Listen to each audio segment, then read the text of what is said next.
It's really interesting watching Frankie McAvoy, the new assistant, just with his arm around him, just saying, look, don't you worry, you'll get your chance. And he's in tonight. Just shows if he'd have stormed off, kicked off, he would be nowhere near this tonight. But as well, it's probably one of the biggest games of his career, to be honest. I mean, I know he's played a game for Man U youth and all that sort of stuff, and maybe got to finals and that. This is a proper league game where family and work are on the line, and results really, really make a difference. So this is the start of his career now, and let's hope he goes up them leagues again and gets there, because that means he's done something really well for Carlisle. If you are just joining us, a whole host of changes. Archie Davies, Georgie Kelly, Sam Murray, Josh Grant and Bevis McGarvey come in for United. So many players just giving way in this team. It's quite something. Aaron Hayden out, Callum Whelan out, Cameron Harper out, David Ajiboye out. They're just a lot of changes, aren't there? It's a lot for the team to sort of, I don't know, find their feet again in this game. Yeah, I'm not too worried about that though, because you've got your magic still up front, haven't you? You've got a familiarity. Ellis is, wherever he plays, he's still in there. I like who's came in. I know what it's like to be left out that first day of the season, and it can go one or two ways. You can throw your toys out the pram, or you can think, you know what, I'm fit, I'm ready, I know that my chance will come. And now they're going to take that hurt off Saturday and Saturday before and say, right, I'm not getting out of this team now. I'm translating it into my performance. Yeah, it's going to be midfield. It's going to be the visitors who kick off for us. It looks like it is that 4-3-3 for United, with the front three of Armstrong, Kelly and Linney, a midfield three of McAdam, Grant and Ellis, a back four on the right, Davies, in the centre McGarvey and Thomas, and then on the left Murray. So much change for Carlisle. Breeze keeping his place in goal. The visitors, I'm delighted to tell you, have Connor Wilkinson on their books. Thankfully, he's injured, which is why it's thankfully, because having watched Norris score 2 at the weekend, another who seems to have a good game against Carlisle, it's nice to see Wilkinson not involved. I hope he's fine. For anyone listening who thinks we've been harsh on him, he's an absolute pest to Carlisle United, always has a good game against them. Anyway, we're underway. I'll go through their team in just a moment. It's the visitors, Solihull, who've kicked us off here. The Moors, as they're called, as Carlisle try and break on top of their defensive line. Bit of work immediately for Solihull to do. Carlisle trying to get on top. Strong tackle on Armstrong. Ricochets back onto him and back onto the defender as well, and it's a throw to Carlisle to the right of the Solihull penalty area. That's better. The left back thought he had more time than he did. We've got on top of him straight away. Forced it. We spoke on the social, didn't we? I don't really want to see Armstrong down that right. If it stays like that, I can't see him. I can see in a few games maybe a winger proper coming back in as your boy, but to have him round the squad still, that's what we need. But I just feel it's not going to be his best position, but hopefully can make use of it. Couldn't just play as 3 strikers, can't they, as they're attacking? I mean, Lynn is our most productive player so far. That'll be an interesting one, won't it, to see if he's got licence just to go and join in. Good pass, McAdam in the midfield out to Murray at left back. Wanted to look down the touchline, no one necessarily on, so goes back into Terrell Thomas, takes one touch on the left of the penalty area and then lifts downfield. Kelly interested in it. The midfielder in there gets a touch that's on Armstrong it. Off that right. Coming in off the right, coming in, not going to just stand there out on the right wing, is he? Murray trying to play it forwards back to Armstrong, didn't get it right, and Solihull get on the ball, but Murray in the end manages to get back onto it, and I think we'll tidy this back to Gabe Breeze. Opening couple of minutes of the game, 90 seconds gone. Breeze on the ball for United, gives it to McGarvey. Looks like his left hand's strapped up as he plays it out to Davis at right back. Gets it back then into the midfield with Grant. Nice to see him in there. Around the corner immediately to Davis. Looks down the line. Clips the ball. Looking for Armstrong's willing running down that inside right channel. They managed to tidy it up at the back and clear away into the Carlisle half, and it's pretty aimless. They've got Laurie Walker in goal. A back three of Tyler French, Alex Whitmore and Brad Nicholson. Oscar Rutherford right wing back. Cameron Green left. Osborne, Clark and Werman in the middle. Werman's the number 11 who likes to play off the 2 strikers who are Dan Creaney and Callum McFarlane, formerly last season of Wealdstone and Tamworth, as Carlisle play it up towards Kelly, edge of their defensive line, somehow manages to get something on it. United onto the ball, edge of the area, shot slashed through on goal. They're appearing for a handball. Linney adamant it was a handball. Referee turns it down, just shows no interest. Carlisle have it on the right wing with Davies coming forwards, tries to take his man on, might have bitten off more than he can chew. Strong tackle from the defender, and he gets the throw in by the corner flag on that far side. Really good acceleration from Davies there. Yeah, really good. I think early on you've seen already they just Solihull, I was saying, they just don't look as comfortable already, as Bournemouth did on Saturday. Just watching there, they're looking around, having a little bit of word with each other. A couple of them have been caught on the ball. They haven't got the swagger of Bournemouth, which is good. Early days, isn't it? Yeah, it is. But that's what we don't want them to settle, because they're good players and they will get that swagger if they're allowed to. This feels more like the energy of Woking, though, doesn't it? That's yeah, exactly than what we saw on Saturday in that first half. On the front foot, like you'd want Carlisle to be at home here to Solihull Moors. Thrown to them in the left back position. Green to take it. Down the left hand side, Cameron Green, former Boston man. Carlisle hacked clear through Thomas under a little bit of defensive pressure, unsure of what was around him. Nothing wrong with that, getting it away, and Kelly makes more of a fight of it than it really deserved and gets Carlisle on the ball further up, but it drifts out of play for a goal kick in the end. Played off the United man on the far side. What's different here now is that Solihull know they're getting snapped at. So on Saturday, Bournemouth could midfielders could scan, take that touch, lay it off, get it back. At the minute, I know it's early days, as you just said, 4 minutes in, we've been scampering around them, haven't they? So they're just kind of getting put off to take that ball in midfield, so they've went a little bit longer and it's just coming straight back. Good news to fans of the Carlisle Social. Our friend Johnny is back home after his latest round of treatment and he's listening to us this evening. Parts of his family are here, dad and boys etc. along the road, just looking on at Carlisle United right now as Carlisle have a bit of defensive work to do. I hope you're feeling well, mate. Cleared up towards halfway and for a throw into Carlisle, middle of their half on that right hand side. Davis to take. Mugabe just backs off and that pulls her forward away and leaves a bit of space to Grant. So a nice bit of understanding. Davis with a nice turn, plays a very risky ball in midfield there, but McAdam has made something of it. That's brilliant from McAdam, all over there midfield, out to the right hand side now, and it's a big chance actually this for Armstrong. Angle tight on the right hand side, drills it into the middle, ricochets onto it in the midfield there. Couldn't tell, was it Linney or was it Ellis maybe getting onto it? Does come to Linney on the left hand side, one-on-one against his man, works it onto his left foot, good near post cross. Oh, brilliant stuff from Armstrong, and the goalkeeper saved fantastically well. How did Armstrong get across there and get that nibble? And the keeper, it was like a hot potato juggling between ankles and hands to try and get it away, and it goes behind for the corner. Well, just what we spoke about before, we don't want to see Armstrong just stuck out on that right, kind of on a graveyard shift. Twice now he's come off that line and got across. A brilliant play, good play from Carlisle, that. Yeah, really good play, really good save actually. The goalkeeper did well to be in the right position there. Preparing to take this corner, no Embleton, so United taking it from this near side, and it goes towards a goalkeeper and Mugabe goes into him, and the referee says you can play on. It's probably a foul. It was Archie Davis, I was just checking there, taking the corner. Coming over in the absence of Embleton. Whelan I think has taken them as well, he's out this squad. Kendall 1, Northallerton 0 in the FA Cup preliminary round replay. Good luck to Kendall tonight.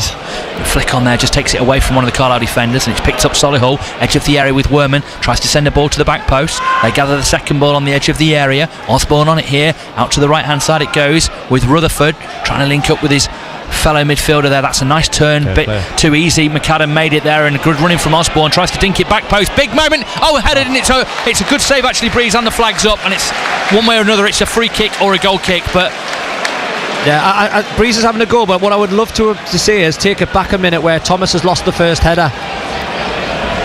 Again, Thomas is going on about Linney and Murray should be tighter, but he's lost the initial header again.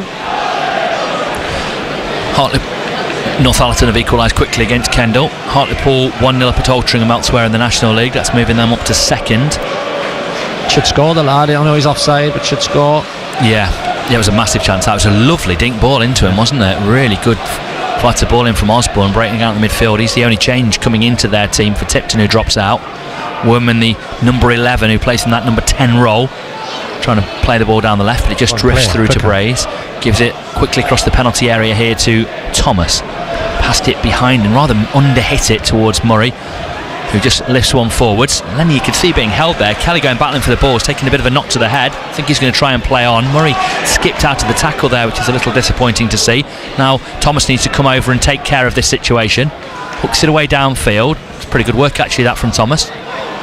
Could have just put that out of play, but got it upfield, although Solihull onto it and coming forwards again with Cameron Green down the left. They're trying to join in now and get at Carlisle United, see what Carlisle are made of. The captain started well, hasn't he? A nervy moment or two. Yeah, he has. Osborne. And he's given away on the edge of the area by Grant to Werman. They're in behind here, down the left, cross in towards goal, cut out. There's a man out trying to get onto it. Mugabe makes the tackle, and then in the end, just about, dear me, it was ragged stuff from Carlisle, but just about by Josh Grant cleared away for a throw into Solihull on that left hand side.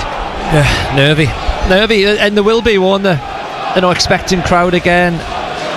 And Solihull done well there, passed it, moved it. Grant just got caught on the ball, and it just got to our byline. Much as they did well, it was about Grant treading on the ball, really, wasn't it? Yeah. But then they've used it, haven't they? They've got people around, they've put quality in. McAdams put himself in some good positions. Halifax have taken the lead in their match. Good throw in towards goal. Carlisle repel it initially, picked up by the thrower on that left hand side, crosses in, finds a Solihull man in there. They're running onto it, trying to get the angle for a shot. Carlisle just about get the bodies in there, and Davis can clear away down the right. Jinks inside his man, then inside another one. Great running this way. Davis, can he get it out to the left hand side? Didn't see the opportunity for Murray. Carlisle try and shovel it on down that right touchline, not quite managing it. Ellis really being held there. I'm surprised the referee's not spotted that. Carlisle go and win it back through Armstrong. Well done, Luke Armstrong.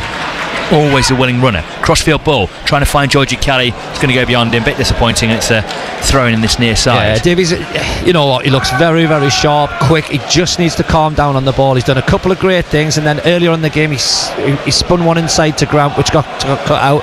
There, he's done fantastic. Then he just needs to calm down, come back out to Thomas and make it. But you know, he looks very, very sharp at the minute. Had a good pre-season by all accounts. Looking at him there, the running, kept fit. Halifax with that lead at Boston, by the way. It would be their first points of the season if they could get any tonight. Halifax, not been a good start from their opening 2 games. Taking the time back, coming across to take this throw in. I suspect that's because it's the guy from the left who came all the way over to take the throw in on the far side. It's the number 6 Brad Nicholson, who's a left-footed centre half. There's just a little hiccup there, what? Brilliant, that'll be on the bloopers. That's on this week's pod. Here comes the throw from the left hand side. Nicholson with it, and headed away by Carlisle with Kelly, and a good follow-up clearance as well in towards Linney. Brilliant. Clever ball across the edge of the United penalty area to pick out the run of Davis. Can he escape his man? Well stalked actually by James Clark, who can play in defence or midfield. Fouled in the end, Davis, as he looked to get away down the right there. That was really good work actually from Clark to stop Davis just breaking away there. Yeah. Carlisle take the free kick short, in from the right touchline, coming in towards the centre circle. Grant looks to send one out towards Linney on that left wing, heads it in field. That was a nice disguised head. Ellis wins it well, gives it back to Linney on that left wing. Forwards it goes in search of Kelly, bustled off the ball there by their big central defender Whitmore, and they come away with it down the left hand side. Green with it, bringing up towards halfway. You'd think Davis might want to go and engage, but he sends Grant out there to go and do that, and drops back into a defensive position, and that forces Solihull to go back in field. They just try and loft it on, and Thomas took it down and with a cushion pass to Magaba. You dealt with it. Good. Oh, good. Happy with that, yeah? Yeah. Not too risky? You know what? 'Cause he made his decision early. Yeah. He made his decision early and done it. No problem with that. Solihull trying to come forwards again. Carlisle managed to clear. Another throw in. Mark Hughes is just saying, I think, 2 large gaps, I think he's saying. Yeah, there's so much space for them to play into, and he just feels they're not at the minute. Really just going into the 12th minute. It's made here for a midfielder. There's so much space to run a game, which we keep going on about. So it's either going to be the 4 for them, or you'd think probably Grant and McAdam in there, because Ellis is doing a lot of ratting. He's doing the hard work. Throwing down the left here for Solihull towards the edge of the area. They nod inside. Carlisle clear through that man Ellis. He's often playing as the more anchoring midfielder, wasn't he, in the pre-season games, Chris? But he's actually one of the further forward 2 at the moment. It's Grant who's more anchoring. And if you ask Grant, as I did in the start of the season, Thomas has just been shouldered off the ball there. Needed to sit off that one. It wasn't on to win. Thankfully, not caught him out of position. They're going to try and run it. United here with Rutherford off the right wing. Tries the reverse ball. Carlisle managed to get a toe in and clear. In search of Kelly. Just outside of the left foot, sends it away from one man, drops to the deck. Referee gives him a very soft free kick there. I think he just lost his balance in truth, then went looking for it. Little decisions like that, Chris. But yeah, Grant, it says he's more of a box-to-box midfielder than just to sit in front of the back line. It's an interesting one that he's in that role and Ellis is playing further forwards. Out to the right hand side, Carlisle go with Davies, plays it down the line, way too heavy for Armstrong, and you can hear the groan around Brunton Park at that one. 13th minute, 1 chance had so far, and it was that Armstrong one at the near post in the 5th minute. Drew it. Good save, good positioning from the goalkeeper. One of those that could have easily gone under him on another day. He did well to smother it, the goalkeeper behind for the corner. Just coming up to 8 o'clock on your Tuesday evening, live on BBC Radio Cumbria Sport, on FM, Freeview Channel 713, and of course this season on BBC Sounds.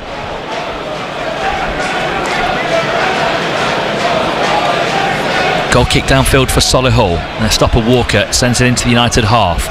3 men converge on the ball in Carlisle blue, and we've managed to get it out to Linney. Can he outpace them down the left hand side? Hasn't quite got it to get past them all in one there. A little trip on him as he's trying to get away from his man. In the end, the tackle made. I think there was a foul in there.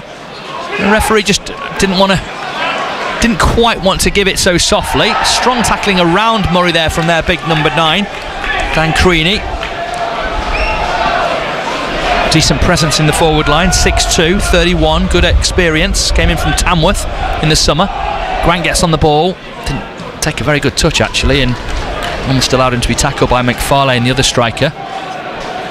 Former Fulham youth player, probably about the sort of age to have been in Ablade's age group at Fulham. As Grant, nice little drop of the shoulder there to go around his man, that was better.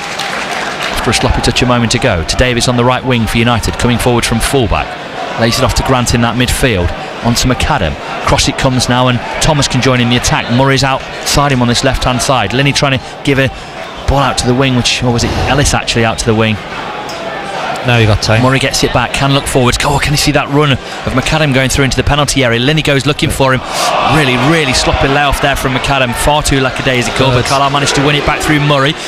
Urging to shoot Grant with the Carlisle fans. Davis gets on it, crosses from deep, charge down, and drops in towards the advertising hoardings on the far side. They currently have a Jacksonville visit advert on them.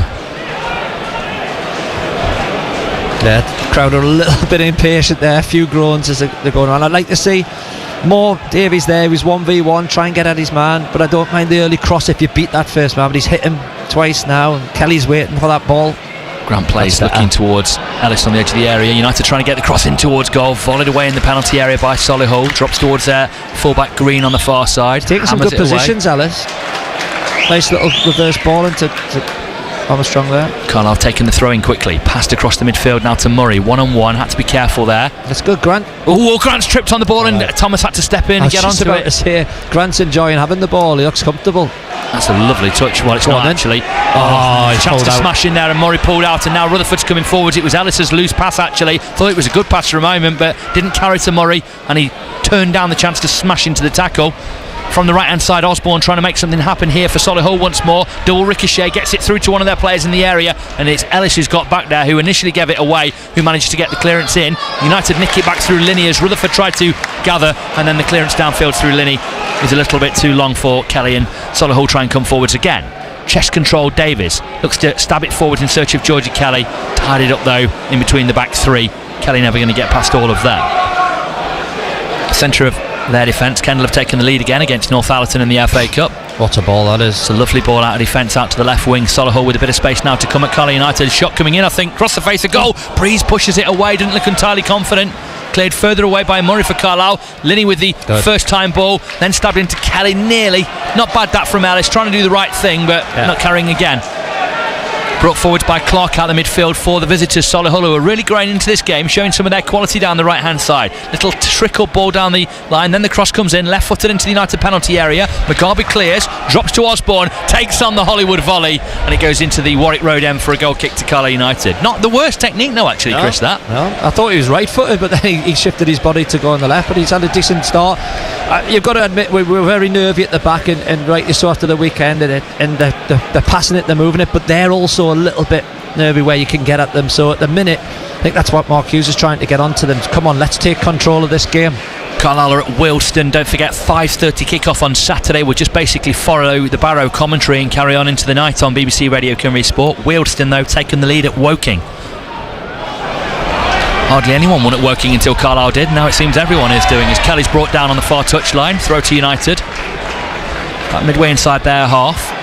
Trying to just go around his man. Whitmore had gone a long way with him there, but in the end felled him. Carlisle with a chance to put this into the box. Morgan Feeney out warming up, draws that applause from Brunton Park. Great to see him back. No hard feelings after his spat with Simo, it would appear.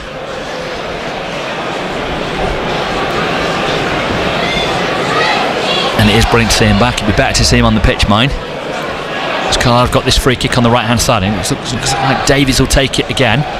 Sort of a deep crossing position here, trying to line United up on the edge of the area at Solihull. Carlisle We'll just have to toe the line and then try and escape onto this. Kelly's just stood off as they prepare to send this corner in. Deep, back post, United attack, well defended by Whitmore. Big number 5 in there for Solihull. And a random offside. That is wildly late offside. Why on earth has that gone up now? I think, they were comfortable in possession, but... I mean, it was a ball from Solihull back out to their left back. I can't work that out at all. It was almost like looking for a VAR.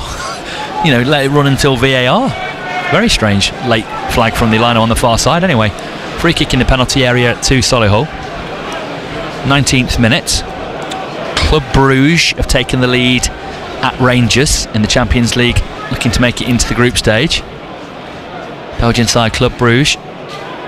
Not going well for Mike Williamson's side in that tie at the moment.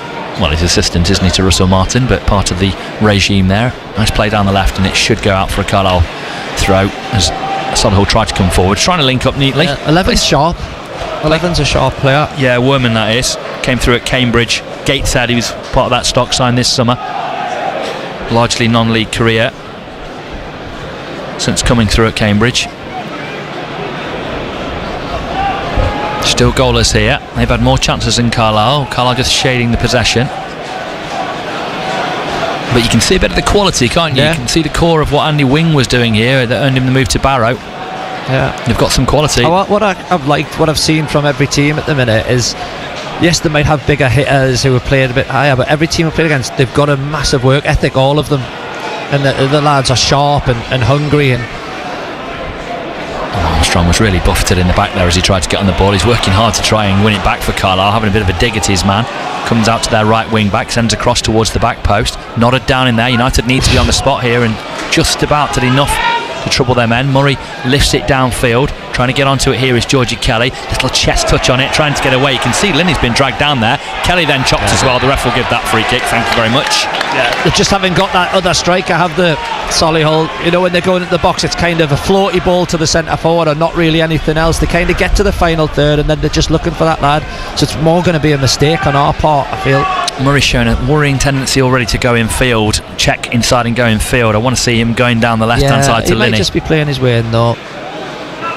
Look at this, Davis, like jinking to try and find a forward option. Quicker. In the end, he goes in field, but it was a last resort rather than a first thought.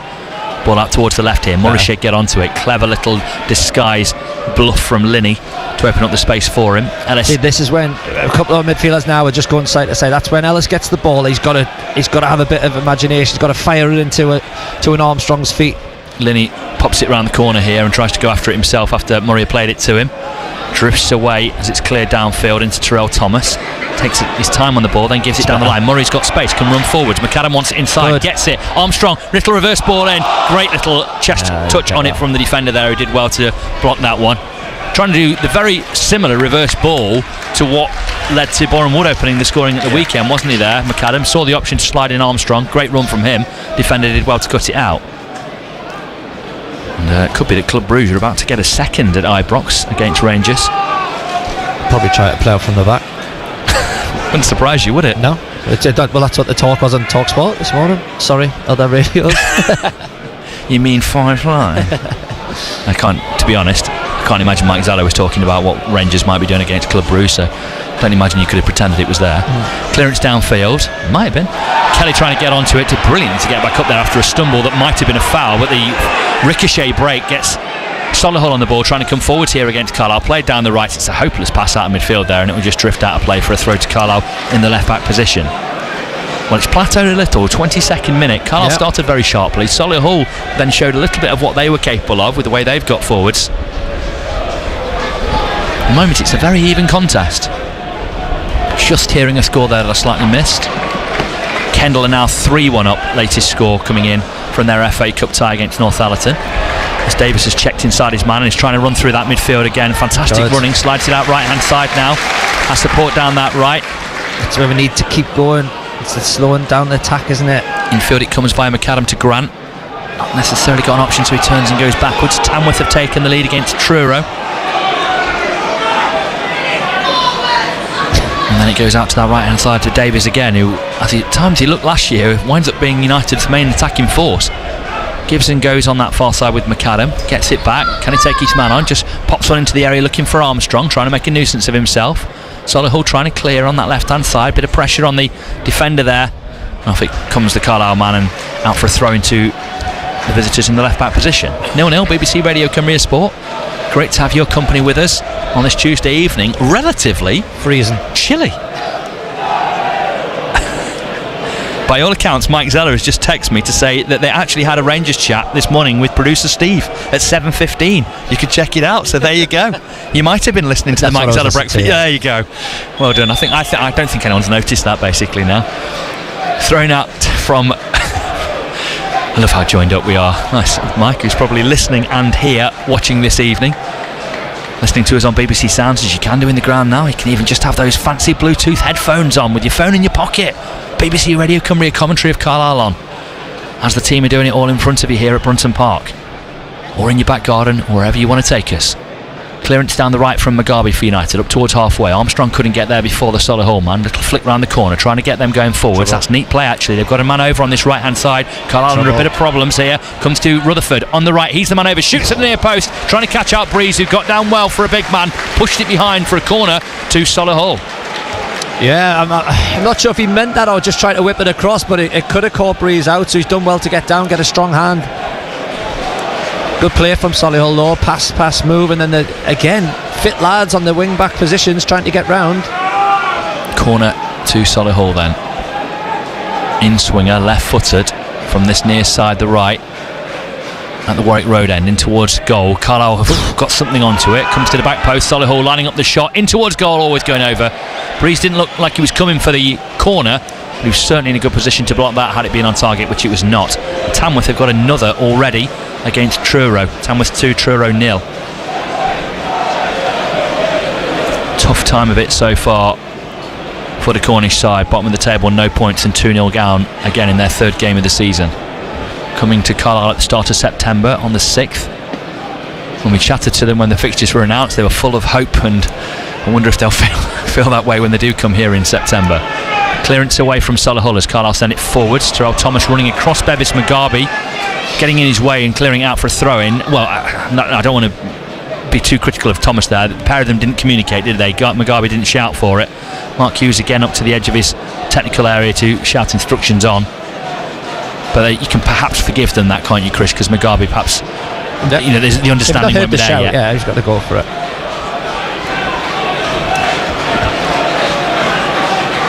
Rutherford trying to jink inside Linney here. Linney did well to hold him up, forced him to pass inside onto Osborne. Restored to the team tonight and wearing the armband for the visitors from the West Midlands. Good position, Grant. Grant just sweeps up the ball on the edge of the area. Thomas passes square and finds Murray, the left back here. Bit of space in front of him. Looking down the line, wants to check in field, gives it on to Josh Grant, sends it back to Murray. Bit of frustration around Brunton Park, feeling United aren't being progressive enough. Thomas takes his time and then goes back to Murray. Grant was on, but gives it down the line to McAdam now. That's opened up a bit of space and territory for United to go into. McAdam, I tell you what, it's typical, isn't it? The way we're having possession tonight and the way it's moving out, if you had an Embleton or Wern, who's the third man, you get it in and then they can dance past someone. At the minute, our three midfielders are much of a muchness, aren't they? But we need them three in there to win the battle as well. So it's give and take, isn't it? He didn't have the craft for that ball. He was trying to scoop over the fullback. But then on the other side, if you get one of them in, then suddenly Solihull overpowering us. And that's the conundrum the management team have got. Flick on in midfield from Ellis, gets it to Armstrong. Linney couldn't quite get the next touch. Davis battling for his header. Mugabe just hammers it away downfield. Linney can jump for it, keeps it in play down the left hand side. Look at Armstrong's running. Even two players it took to block him out of the way there. He's such a willing runner, isn't he? Thomas did well to nick in there. Mugabe was then able to send it away downfield. Couldn't quite Linney head it through to Armstrong on the edge of the area, so Solihull are able to get a foot on it and clear. Flick round the corner, causes Carlisle a problem. Got two players battling here. McAdam comes out on top against the big centre forward Creaney. Carlisle have it with Davis at right back. Passes square to Thomas. Murray's further over. Just again slightly under hit pass towards him, so Murray has to wait for it and can pass in field to Ellis. Turns, should give it to Grant. Don't know why he didn't. Went to Mugabe in the centre of defence. Mugabe's got Davis out in lots of space on the right, plays it to him again, just not enough zip on the pass. They're having to wait for it to get to them. Davis crosses early in towards goal, falls on the edge of the area to a black shirted Solihull player, and they clear. Well, they tried to. United blocked it initially. McFarlane getting onto it, Carlisle tackling hard, and it's a throw into the visitors, middle of their half on that left-hand side. 28th minute. Better than the first half at the weekend, Chris, but still not great at the moment. Just missing a bit of something. Yeah, just missing a bit of creativity at the minute. Harrogate 1, Barrow 0. Latest score from League 2. Adam was telling me on the Total Sport weekend review last night that they've got a good recent record there, actually. Nothing to fear because they've won the last 2 at Harrogate. Well, a bit of work to do this evening. On BBC Radio Cumbria Sport from 6, that show every Monday night, looking back on the weekend. As Murray gets on the ball here on the left-hand side for Carlisle. Passes inside, now Ellis can try and bring it forwards from halfway. Pop round the corner, clever into Armstrong. Can he hold off his man? Jink one way and the other. Tried to jink back inside. The defender's got on him. In the end, he drags him down. Good running that from Armstrong coming in from the right there, and he knows he's just needed to show a better touch, and he might have opened up the space for the shot. Yeah, good ball, Ellis. The first defence splitter. That's happened tonight. Really good ball from him. Just with how things have been, 4 shots, 2 on target. Carlisle's 1 shot, 1 on target so far from Solihull. Just a little concern how easily they're getting through. Crowd have been excellent for Solihull, haven't they? Heard them all again. You not heard them? No. That's them, singing all the time. I thought you were being glib. No, it's only. Have you thought it was being the Carlisle supporters all again? I didn't really hear it, to be honest. It's only when I stopped talking that I hear it. In the midfield, Carlisle trying to get onto it, but Solihull just passing through them. Out to Rutherford on this right-hand side. Good tracking from Linney there, just to make it awkward. Murray took a risk trying to play it through his man and try and get it back to Linney. Didn't pull it off, but it didn't go as badly as it might have done. Worman on the ball now, there, number 11, crosses towards the back post, headed away Mugabe. Armstrong needs to get onto this and hold it off his man, does, now can play it down the right hand side, slightly too heavy though. McAdam won't get there and they tidy it back to their goalkeeper Walker. He takes 1 touch and then cracks away downfield. Mugabe felt he was being fouled by McFarlane. United pick it up at right back and then go across the defensive line. Murray, little disguised pass infield to Ellis, caught on the ball, and I don't know where he was looking with that pass, and he's just giving it away, and they've slid through, and it looked like he was offside, and he is offside, thankfully. Put it into the back of the net very well, did the number 9. Lummy knew he was off, I wasn't quite so sure. It was slightly rash that from Ellis, wasn't it? As the man tackled him, he tried to force the ball across to his teammate and missed both of them. Went straight through to their midfielder, I think it was Clark. And his first time ball thankfully found Creaney offside, because it was a heck of a finish, Chris. Yeah, well, you expect him to score though, don't you? But he's probably just getting his confidence at there, putting that in. He really wrapped it into the side netting, didn't he? Mugabe has a touch on it, gives it to Davis on the right wing, clip forwards. Sure he was looking for there, didn't find anyone. McAdam ran onto it as well, so leaves a bit of a gap in the midfield as Solihull try and come forward. United think they've won it back, the referee happy for play to go on. In the end though, Solihull managed to clear. Carlisle get a toe on it. Davis sidesteps his man, turns out of trouble, and with limited options on, goes back to Mugabe. Little check turn back through the legs, just opens up the pitch in front of him, then gives it back out to Davis, who space has opened up in front of, down the right hand side. McFarlane giving goad around him, that was clever. Nice work there from Armstrong, linking up with Davis. Now Davis just leaves Armstrong to send the cross in towards goal, and it's come off the defender and over the bar. Was it Ellis actually linking up down the right there? Because I've just noticed Armstrong's in the penalty area. I think it was Ellis linking up with Davis. That was nice play, a nice cross in from him. It's not, it's Linney who's gone out to the right. Linney whipped that ball in there. Yeah, Linney's gone to the right. Ellis is over on the edge of the penalty area. Well, I think I got what happened with the ball right there, but not one of the players. I'll let you off. Ellis and Linney are quite alike in the 18 and the 10. Yeah, I'm not so sure that Armstrong looks too much like either. You kind of make assumptions in commentary over, just roughly what they look like and where they are on the pitch. Here comes the corner for Carlisle. Davis definitely takes that in towards the back post. Everyone's gone under the ball. Can Carlisle keep it in play? Yes. Well done, Terrell Thomas, not letting go of what might have been a lost cause, trying to take his man on left and right. Just got to be careful he doesn't lose it here, and he wasn't. Diagonal. He did well. Diagonal could be on here for Murray to look over to the left hand side. Mugabe is maybe a shout in that penalty area, trying to get it down, brings it down to Kelly, edge of the area, lays off. Davis tries the shot, went a bit too big, and he's actually cleared the back wall of the waterworks end. Yeah, he's got to put enough power on it, but whip it round everyone. So I can see what he's went for, but just got it wrong. Thought he was going to hit the Lacey as a legend sign at the back there. Not quite. Still beautiful to see that. And it looks like a fresh sign as well, doesn't it? And they've got it up there again. Cheers, guys. I'm sure his family appreciates seeing that every other week here in Brunton Park. As do we. Clearance the way downfield for Solihull. Carlisle going after it, but they won't get to that header forwards. Just give Lenny nothing to chase. No other scores in the National League at the moment. Wealdstone going top. They're looking to win for the third time on the trot ahead of Carlisle's visit there on Saturday. Just slowing it down now, Solihull. The lads have got to be into the ref. Yeah, it's Mark Hughes who's doing it, but the lads have got to be into him. They can't get it in. Throw is in and out of play. Spun away down the line and goes out, so Carlisle have the throw. And you would want to see a bit more attitude from Carlisle on the pitch to that sort of thing, not just being led by the example of their manager. Murray told no further than halfway by the fourth official, and it's thrown in back to Thomas from him. Square to Mugabe, just goes into the centre circle, slightly to the right and then out to Davis on that right touchline. No necessary option, and Davis just winds up losing possession. Don't forget, after Saturday's game, it's a very quick turnaround. 5:30 Saturday night, and then it's Bank Holiday Monday game. They love a Bank Holiday Monday to the National League, so very sharpish after their game on Saturday night. They're playing again on Monday. I've just seen tickets advertised on the electronic scoreboards around here, so do get your eyes on those if you haven't already got your tickets sorted, if you want to come, of course. Another goal gone in the Champions League. Chris is trying to bring my attention to as one of their forwards crashes into Mugabe, and I tell you what, it might have hurt the forward. It's definitely a foul on Mugabe. He played it and the forward just crashed into him, and the pair, I think Mugabe fell on top of him because of that. It's definitely a free kick to Carlisle. Rangers 0, Club Bruges 3 inside 21 minutes, Chris Lumsden. They've already been groans, haven't there, about Russell Martin and the job that he's doing there, assisted by Mike Williamson. The saving grace after a sluggish start in the SPL was that they really competently went through their first round of qualifying in the Champions League, but they're getting buried at the moment at Ibrox. And that won't help the Daggers being out. Quick free kick taken short from Mugabe to Grant. Into that midfield, the former Bristol Rovers man.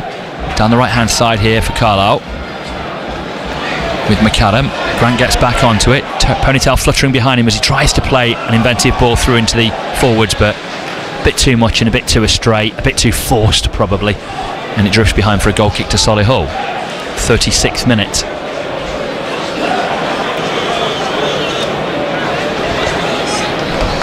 I think just watching this latest goal for Rangers while this goal kick's being taken, and the defender just stopped running and allowed the striker to go round him and over his shoulder and chip it over the goalkeeper. That was the first goal, was it? Dear me, not very good goals. But certainly that, not very good goal. 3-0 down at home to Club Bruges. You aren't a powerhouse in Europe. Down the right hand side, Carlisle try and get out of their half with Davis, just to the right of the centre circle. Up to that wing, McAdam in there looking to offer for him. Looks infield to Grant. Murray pulls off his man and is in space. United just passing through every player and just making a bit telegraphing what they're doing. Lifted forwards, headed away though by the centre half, trying to win it back at Armstrong, but it's bashed away by Green, the left back for Solihull, and drifts out to play for a throw to United on halfway. If you can force a goal, it's a different game, isn't it? Because Solihull have just took a step back now, haven't they? Slowing things down a little bit. I seen the manager did say he didn't want it to be a long night at Carlisle. So that tells me, if they do concede, he thought that they might concede more. On ball towards the back post here. Kelly shrugged off the ball in his shirt. You could see up over his shoulder. McAdam trying to get the angle for the shot. Tackled away from him. Murray gives it to the left hand side and Ellis. No, it is Lenny this time. I can't tell him apart now. And then Thomas gets it as United have to recycle possession away from the danger area. Clever pass into Ellis from Davis on that right hand side. Just a bit of a aimless backwards ball there from Ellis into Grant there, rather than trying to make something happen in front of him. Mugabe steps through the lines there. Nice drive out to the right hand side for United. Ellis popping up with Davis once more. Mugabe still in a bit of an advanced position, well out of position. Armstrong got it and then turned into the tackle, and then slams into the next one as well, trying to charge it down. Will it spin back in play to him to get onto? The defender's done really well, Cameron Green, to get onto that. Clears for a Carlisle throw. Well done Armstrong, but well done Green as well. Good defending, good attacking. Going backwards from the throw, little dink round the corner, trying to make something happen. Solihull pick it up though on that left hand side, look to play their way out beyond Carlisle United through a whole host of passes. That's a lovely ball out of midfield, finding Rutherford in space. McAdam's made a lot of ground up here. Good tackle. Can he get back out to the ball? Not quite, but well done Harvey McAdam. And listen to what the paddock make of his endeavour and determination to get there first. Yeah, really good. Spotted the danger, got across. Good athleticism by him. Really good play from Solihull though initially to get him out, release him. It was a lovely outside of the right foot pass, wasn't it, through the midfield? I thought they'd gone through all of their passes, but they found a real gap there. Taking an age about taking this throw, and then they've released it to another man to take. And it's that long throw taker again, Brad Nicholson, coming all the way over from the left of their back three to try and fire something into the area for them to capitalise on. 39th minute, whistles around us here in Brunton Park. Long throw into the penalty area. Carlisle win the first contact. Falls to Nicholson. Takes an absolute ridiculous. I mean, never got his knee over the ball, foot over it, eye over it, head over it, anything over it. Just went for total Hollywood script left foot volley. But again, I like how his team just turned around and go, "What are you doing? That's not in your locker." And it just went straight out, perpendicular with him, and straight out the far side. Never got any nearer to goal from when it left his foot to when it went out for the throw on the far side. Awful effort, and his teammates all let him know that. In the midfield, Ellis wins his header forwards. Armstrong can't win the follow-up. They're trying to come forward. McAdam snaps into the tackle, gets around Green and takes it off him again. Did he just attempt a step over there on that far side? Now he's tried to put it round his man and run onto it. That's not quite come off. He's done it. But Carlisle have managed to get there. McAdam managed to bustle his way through. Slides it in now, looking for the run of Kelly. Too heavy. Defender should be able to jockey it behind, and does. And a lot was good there from McAdam, and Mark Hughes applauds him, but all but the final ball. Yeah, but at least he's shown that drive and determination to try and make something happen. Coming out of his shell a little bit as well tonight, isn't he? Doing a bit more. Yeah. Not just a water carrier, as the old phrase went with Deschamps. Yeah. Makaleli, I think, was saddled with it as well, but I think he relaunched the position. Just heard somebody do a big yawn behind us. I mean, that kind of sums up part of this first half, doesn't it? 41st minute we're in. Header away, Mugabe, then further away Grant, kept alive Solihull, nodded on. Mugabe needs to deal with this, gives it to Thomas. He just hacks it away and somehow Good finds Linney. Lucky. Did well to get across his man and play it around the corner in search of Kelly, but it was a all or nothing ball, and in the end Solihull picked it up. And they've got it in the midfield. Diagonal ball out to this right hand side again. Osborne's having a good game, isn't he, there, number 4. Gets it to the lively Rutherford, the right wing back, trying to get around his man, gets the crossing, gets a corner. Came in from Dagenham and Redbridge. Yeah, but every time he's positive, isn't he? He's taking a touch round. If Linney's doing well, he's doubling up as well, but then that gives him another pass. Osborne into his 7th season here after coming in from signing from Grimsby. 33 now, but he's trouble.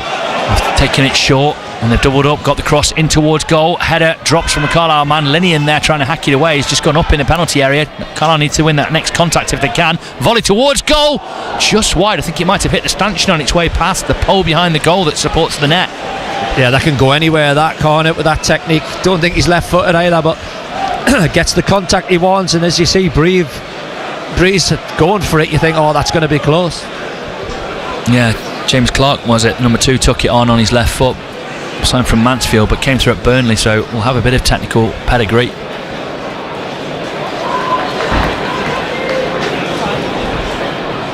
Cracked away to the right by Breeze, and he just makes it over halfway though. A bit too lofty. Again, one of those issues we talked about on on Monday's Carlisle Social. I was going to say this week's, but there'll be a second edition come out tomorrow lunchtime for you to savour, hopefully reflecting on a big win for Carlisle. At the moment, the game very much in the balance as Terrell Thomas looks to drift it out to Linney here on the left. Plays it. Oh, he's done so well there, Linney. Got into the position to get onto what was a good ball in the end from Thomas, and then as his man snapped in to make the tackle, just flicked it off his chest out for a Carlisle throw. And you make 60 yards of territory just because of a good ball and a great touch. Morden throw, Thomas. Murray got a long throw, yeah. Yeah, it looks like he's lining up one. Everyone's gone way off him. Here it comes from Sam Murray into that penalty area. It's not that long. Certainly not as long as their thrower. Linney picks it up though as it's headed away. Back down the line to him. Can he get the cross in? Lines it up, lifts it in towards goal. Kelly looking to peel off his man. Oh, Armstrong got a bit too close. If he'd have just gambled behind Kelly there, he might have got onto that, but came into the same space as Kelly. Mugabe drifts over to the ball on halfway, right hand side. He's going to have to pass forwards here because Thomas was cut off. Tries to lift it in search of Georgie Kelly. Something come a hell of a long way out though. Flicked it around the corner. Their header's not been brilliant in there. Lenny should get onto it. On the edge of their penalty area, left hand side. Keeps it off his man. Gives it back to Murray. Murray sends the cross in. Carlisle got a free head there to attack and they've not made enough of it. Jack Ellis getting onto it. He got the glance towards goal, but it was a free head. Probably should have done a bit better. Made the save. The goalkeeper worked him, but you want a bit more on it, don't you? I don't know. It's a tough one, that. It's a long way out. Not a load of pace on the ball either. Works the keeper work. I thought the keeper probably could have gathered it, but he's pushed it out. Yeah, maybe I'm being a touch harsh, but it seemed a better chance to me than he made of it. But maybe you're right on the sort of the flighty nature of the cross. McAdam out to Murray on this left-hand side. Lenny making the run forward, but not being seen again. Yeah, it's a tough header to get. McAdam drifts it in search of Armstrong, who barged into this man there. Matters not as their manager appeals. Matt Taylor down below us. A scorer of many a great goal in his time in the Premier League. Too strong. Thomas shrugged off the ball there by their number 9. Linney trying to send it out in search of Kelly here, who nearly got it under his spell, couldn't quite. And it comes to Rutherford on the right wing as Solihull try and come forward. Good pass inside. Too much time though. Nobody came out and stopped him there, did they? And it allowed him to find that pass out to the left. And Green crosses into the Carlisle penalty area. Thomas needs to head away. Mugabe gets the next touch and Carlisle clear. I don't think Thomas has... Oh dear, Armstrong's turned into the tackle and given away possession right on the edge of the box there. Ball from him, open up space for Osborne, trying to find the angle for the shot. Gets around his man, he's going to shoot at goal here. Takes the deflection, Breeze won't get there, it's a corner. Weak midfield play there from a number for Carlisle. No way Osborne should have got through 2 tackles like that, and yet he did. Good play from him, but not good enough from Carlisle. No, he's good, he was sharp, he was strong. No, I'm not sure again. It sound like I'm picking on him, but I don't understand why Thomas's head has gone across his own box as well. Solihull have went through the gears a little bit there. I know you do. I do. I don't want us to be guilty of a pile-on because I feel like we keep commenting on these things, and I don't want to pick on him. But he's again, the header there is a good one. Got that one away on the edge of the area. It was a good corner. Better that from Thomas, but that one a minute ago was a rash header as Werman gets it through, gets it back, edge of the box trying to find the angle. We're in 1 minute time added on. Werman lifts it back post. Carlisle head away through Kelly. Picked up on the edge by them again. Side roll pass from them trying to slide in. Carlisle trying to clear, and they might do. Down the left hand side, Murray gets in search of Linney, but not quite good enough, and it will just drift out to play. And the offside flag goes up, and it's a free kick to Carlisle on the edge of their penalty area. Hartlepool have a second at Altrincham. Altrincham 0, Hartlepool 2. Tamworth 2, Truro 0 is now a half time. As we're approaching it being Carlisle 0, Solihull 0 here. And our other commentary game, it's Harrogate 1, Barrow 0 in stoppage time at Holker Street. We'll bring you up to speed on all the scores. Workington, Kendal, Penrith also in action in our non-league coverage tonight. At the break though, just 1 or 2 sort of frustrated groany brews around us here. Just not quite seen enough from Carlisle to get everyone relaxed again with what that first half brought. Solihull had more attacks, the same amount on target. Carlisle just about edging possession. Solihull will be very happy with that first half. Carlisle United probably feel that there's a bit more to find, a bit more to do. Yeah, I think they'll definitely, teams are going to come here, they're going to frustrate, they're going to be up for it. As we said, they played some good stuff. We've got a bench that can change games. At the minute it's just a little bit frustrating. We've not managed to get our men in the game like the Linneys of this, but I said this would happen. When Linney scores goals like that, people are going to make big plans for him. I thought the midfield again, it's just been a little bit not as weak as it was Saturday. Been little flashes, etc., but also they've had flashes, so it's a good battle in there at the minute, and it's on a bit of a knife edge, isn't it? Mugabe, Grant, Murray making debuts. What have you made of their first 45 in Carlisle Blue? Yeah, tidy enough, but you just want a little bit more, don't you? You want, Mugabe's been fine. Murray you know, he's playing his way into it. I know people want him to go past people and take people on, but he's just, you know, a kid trying to make his way, so he's just playing it safe a little bit at the minute. And Grant started well and then just went a little bit quiet as the game's gone on. Bit of work to do then for Carlisle United. Goalless here, and certainly Solihull have had more than enough of that half to feel that they deserve at least a point out of this game so far. Maybe a little bit more with some of the chances that wind up sneaking their way. United will have to show us that next gear, and it'll be interesting to see whether Mark Hughes can get a reaction like he did at the start of the second half on Saturday, that saw United score 3 very quickly, what should have seen off Boreham Wood, but in the end didn't. You know about all of that, of course. At the break though, here on BBC Radio Cumbria Sports, it is Carlisle 0, Solihull 0. Well, it was better than the first half on Saturday, Chris, but not massively better. The supporters just went past there and went, I can't decide if that's better or worse than Saturday, but yeah, a little bit better. But again, it feels like Solihull have done a bit of homework. They're up for it again, which we keep saying about. They've got good players, and they've grew into the game again, like Boreham Wood did. So it's up to us. This is what I've said. It's going to be a hard league, and if our players can grab it by the scruff of the neck and show what good players they are, you win games. But at the minute, you know, we're finding it tough. I'm hoping this is just Carlisle United trying to find their feet a bit. Yeah, 5 changes outfield tonight. You can maybe forgive them for being a bit disjointed at times, but it's just not quite clicking, is it? No, and I think, you know, you look at other teams who have been in this division or played together quite a bit.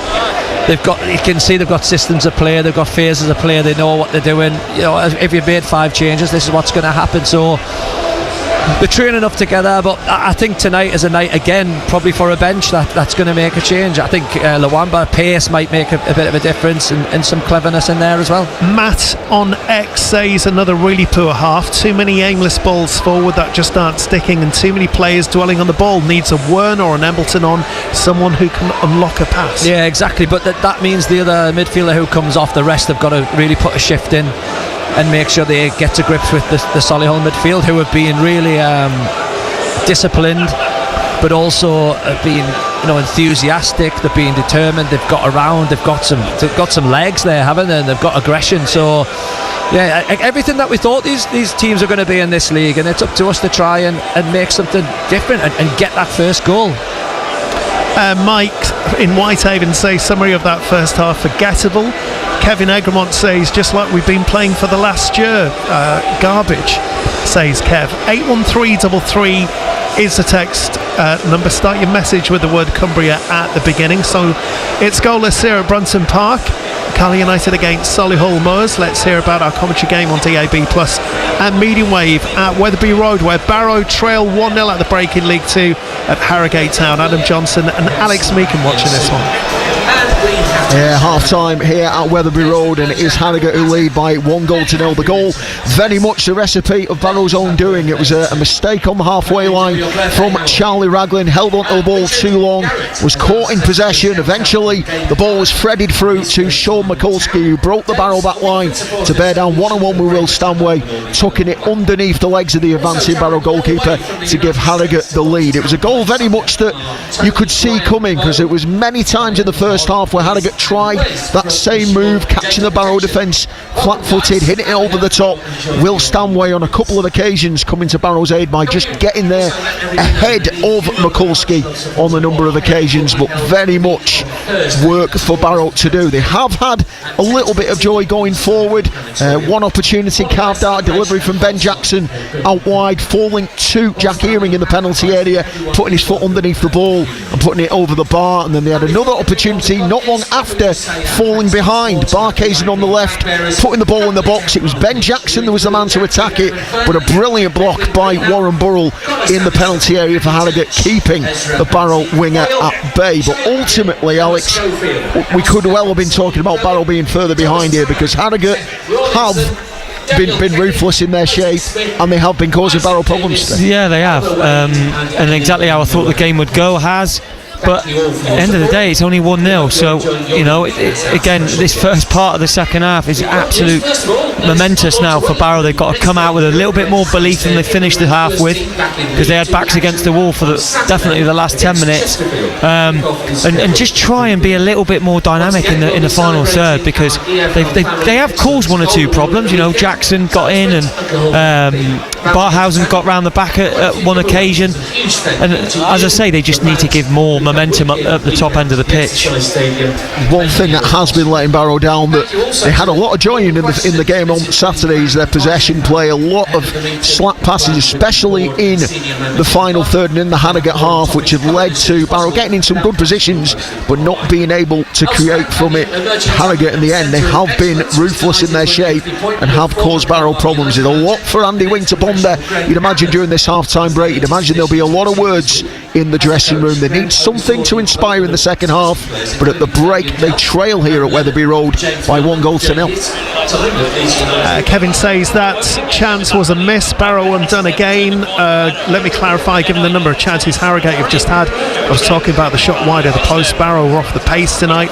Alan as well says it's hoped Andy Wing has got some inspirational words for the team at half time, because it doesn't look like the same team from Saturday. They can't seem to make a pass to another Barrow player in Harrogate half. As for the goal, absolutely shocking, says Alan. Elsewhere in League 2 this evening, it's currently Newport 0, Salford 1, 55 minutes played in that 7:30 kickoff. Goalless, Bristol Rovers against Oldham. Cheltenham 0, Bromley 1, Colchester 1, Cambridge 2, Crawley 1, MK Dons 0, Fleetwood 0, Crewe Alexandra 2, Gillingham 1, Chesterfield 0, Harrogate 1, Barrow 0, as we've heard, Swindon 0, Barnet 0, and goalless as well. After 40 minutes, Walsall against Grimsby. Let's head into NPL Premier. Workington looking for their first points of the season. They're at home to Warrington Rylands this evening. John Walsh is watching. Yeah, half-time here at Borough Park. It's Workington 0, Warrington Rylands 0. Interesting first half, really. Good for Workington's point of view. I'm sure if Darren Edmondson's listening, he'll have enjoyed this first half. Well, the goals, but Workington have done well. They've had probably the better of things and should have been 2-0 up. The first one was could have been a spectacular own goal. It was a back pass from the centre circle by Adam Carrick. Goalkeeper Luke Pilling missed it, went back and just got there before it was about to cross the line and was able to clear. And then the best move of the match came from Workington. Good work down the left hand side. Keelan Leslie cross, header beyond the far post by Josh Galloway, back in, and Stephen Rigg just put it over the bar. And at the other end, there's not really anything to concern Alex Mitchell. There was one shot from just outside the area from Ben Hoff, which he had to go down and hold quite comfortably, but otherwise Workington have looked solid at the back, with the youngster from Carlisle impressing really, Hayden Atkinson. He's been outstanding. Half time in the cup tie, by the way, it's Bury 0, Stalybridge Celtic 1. The winners are here on August 30th. Half time, Workington 0, Warrington Rylands 0.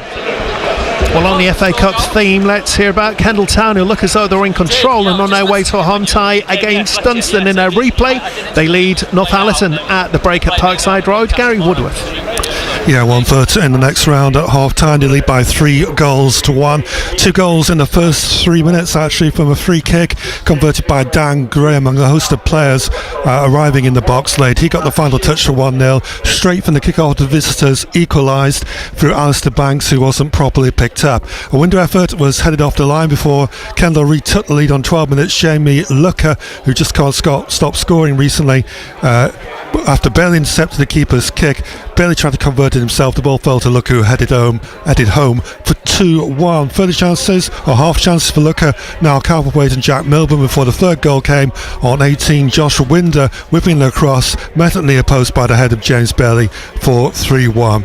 Lucker was almost in the game but was given offside. In the final few seconds, Lucker got through, but the visiting keeper Preston Leach made a good close range save.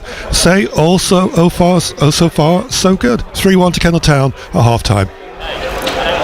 By the way, the Stalybridge goal in that game at Bury, which will earn the winner of that tie, hopefully a home tie for Workington, was scored by Reuben Jerome, the former Red striker. In the National League at the break, it's Altrincham 0, Hartlepool 2, Boston 0, FC Halifax 1, Tamworth are 2-0 up against Truro, Woking 1-0 down at home against Wealdstone, Carlisle here at Brunton Park, goalless against Solihull Moors. We'll go through some more of the Carlisle reaction, which has been coming in at half time after a fairly average first half once again from Mark Hughes' side. Let's hear about our Northern League game this evening. Watching this one at Sam Smith's Park, Newcastle Benfield against Penrith. Soph Mason. Yeah, Newcastle Benfield 0, Penrith 0. Now, are the Bonnie Blues over their early season goal shipping worries? Because that youthful Penrith defence has managed to keep it watertight, at least for the first 45 here at Sam Smith's Park. And that is despite some decent chances for the hosts. In the 17th minute from a goal kick, a flicked on header in the midfield left forward Thompson through on goal, but he skied it under pressure from Matty Coombs, who was right on his tail. And then in the 40th minute, the Benfield forwards combined. A ball was slipped through the middle of the Penrith centre-backs to Thompson once again. He lashed it wide from point-blank range and Penrith survived again. They've been spraying some ambitious balls forwards into Luke Hunter with that prolific goal tally, but so far no reward. Benfield 0, Penrith 0. Some of the reaction coming in from Carlisle fans at the break. Chris, Gary on X says the game is calling out for a Werner or Nembleton, just somebody to break the line. Steve says players are seeing plenty of the ball but not doing enough to hurt the opposition. Davis has been the standout, and with Linney probably our only attacking outlet, the game looks made for Robson and Wern to come on at some point and affect it. Well, the midfield three tonight, you could argue a three defensive mids. Do you think that's a reaction to what we saw on Saturday? It's a tough one with McCarran because and also Ellis, because Ellis has played a pass at Woking on the first day of the season, albeit from right back, but he's in a midfield position. He's done the only defence splitting ball tonight. McCarran, as he's went on, looks a bit more, he's got more attacking in him, athleticism to maybe, be a box-to-box midfielder. But I do get that, when you're taking an Embleton out of that three and you put it with the three lads in there, yeah, I get that. But for me, as your boy, I probably wouldn't have dropped him out the squad altogether. I would have probably left him on the bench and being able to change things around. I know he's got other pace and other forward options on the bench, but at the minute it just feels like we're just trying to suss out what our best team is, what our best system is, and believe it or not, sometimes that doesn't happen. As I say, you don't always know it the first few games. It kind of falls into place, but with these no, he's not, sorry, thought he was getting the top off there, but yeah, I can see why people are thinking we're a little bit laboured. I can see why they think it's a defensive midfield. And Johnny Rea from the Carlisle Social, painful, isn't it? Lacking in creativity, bit worried with falling into a cycle of not knowing a set side or system, and could end up flip-flopping from one poor performance to the next. It's still early, isn't it? It's 45 minutes again. We've got to remember and be respectful of the opposition. They've come up here and they've got a game plan to nullify our threats, to try and snuff people out. And you've got to pick a team for a reason. A lot of people do want change quite a lot these times, quite early, and it could be right to have done that. But again, they've had the team talk. The team's been set out. Little tweaks here and there at half time might just give you something, a different cutting edge. It did Saturday, and unfortunately we didn't go on and win that through mistakes, but there could have just been a little few tweaks here at half time of saying you need to be a bit more advanced, you need to force the ball quicker, fullbacks have got to go round their men more. Okay, back underway at Wetherby Road shortly. Barrow trailing 1-0 at the break against Harrogate Town. Second half coverage from Adam Johnson and Alex Meakin on FM, on Freeview and on BBC Sounds. Back underway here at Brunton Park. Carlisle 0, Solihull Moors 0 to take you through to full time. James Phillips and Chris Lumsden. Carlisle and Barrow, exclusively live. BBC Radio Cumbria Sport. And to underline how it is all about opinion, someone's just stopped me outside to say, apart from score goals, what the flipping heck does Regan Linney actually do? Can you believe that? That somebody has that opinion. Header back towards goal from Solihull. Carlisle have kicked us off and tried to get straight at Solihull, but it's just gone through to their goalkeeper. Who's seen that from his performances so far in Carlisle shirt? Fired downfield by the Solihull goalkeeper. Grant under it for Carlisle. No changes for either side at the interval. Second. And Osborne, getting onto that second ball. Carlisle nicked it off his toe there. That was a nice play. Just into Grant there. Wasn't a good ball into him from Ellis there, and it's put Carlisle under a bit of pressure, but Ellis goes hunting after it and wins it back for United. Then tangles with Osborne as he tries to peel away and joined back into the midfield. Murray wanted to look forwards there, and I don't mind that. He went backwards when he realised he had no other choice. Much better than just going backwards as a default. Up to Davis. Carlisle come down this right. Great ball into Armstrong. Can he carry? Can he use a teammate? Gets it to McAdam. Back post. Shapes in towards goal. That's really good agility from the centre half, Whitmore, to get that away. It was tricky, that one. He managed to get out a leg and sort of keep it out there, Chris. Good core strength to get his toe on the ball. Yeah, McAdam's picking up some good positions, isn't he? Linney now running at his man down this left hand side, trying to jink in field. Tackled though, well read. Murray wins it back though for Carlisle, coming forward from left back, gives it back to Linney, crosses in towards goal. Header will drop in the penalty area. McAdam trying to flick it on, didn't get any sort of contact. Total miss kick though from the Solihull man as well. Davis checks back inside, gives it to McAdam, has Grant to his left, out to his right. Davis, he checks inside and pulls away from his man. Good work, Solihull, isn't it? Yeah, they're stepping out and making it hard for Carlisle. McAdam looking for a give and go here, slid in, maybe looking for the run of Ellis, who caught the toe of his man as he tried to tackle, and it's a free kick on the edge of the area to Solihull. The referee rather couldn't wait to give that one. Wealdstone and Hartlepool, the top two in the division at the moment, both winning tonight. Wealdstone perfect so far, leading 1-0 in their match at Woking. Great story for their manager. Been a LinkedIn friend for a long time, and he's just went through coaching at Spurs and youth teams and stuff, and then I just seen his social media profile the other day, and I went, God, he's manager of Wealdstone and doing well. Oh, you want to come down and see him then on Saturday night, I've no doubt. Absolutely no chance. I don't know whether I want to tell you until full time in this game who we've got in commentary. You can probably guess. Pull forwards for Solihull. McGarvey's header away was a little weak, and it just drops into a fairly dangerous area. He was backpedaling, so yeah, sometimes but the talking needs to. What the fans are getting annoyed with is the talking. They can run right through the game there. Their ball forward though is equally poor, and it just drifts out for a goal kick to United.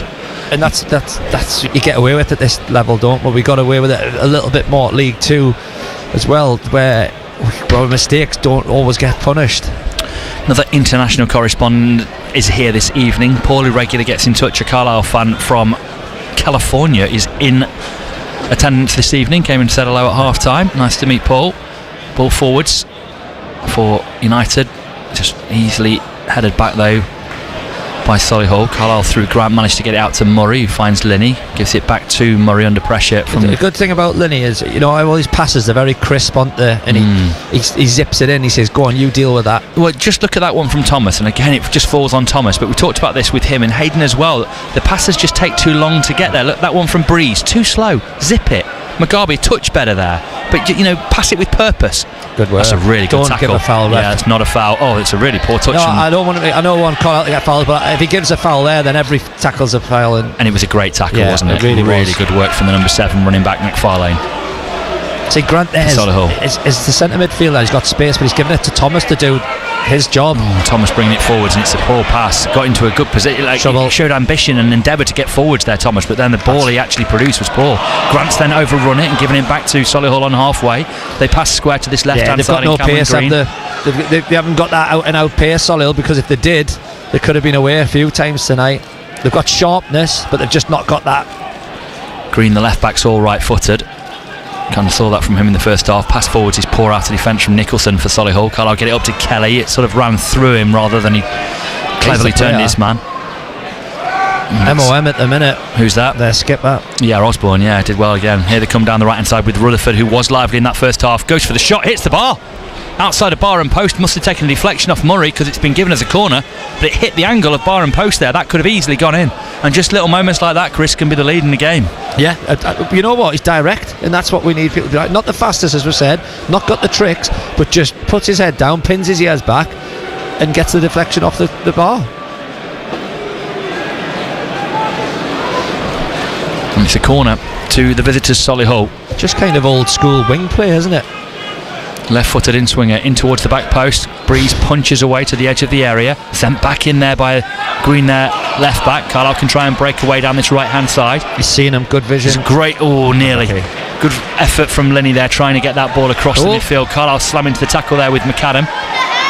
Now the central striker trying to get onto it for Solihull, but Carlisle head away through Grant, but they pick it up again in midfield. Osborne steps far too easily away from his man there, and then takes on the shot, thunders into Thomas in the penalty area. They keep it in play right to the United box, trying to find the angle to cross or produce something from that right hand side.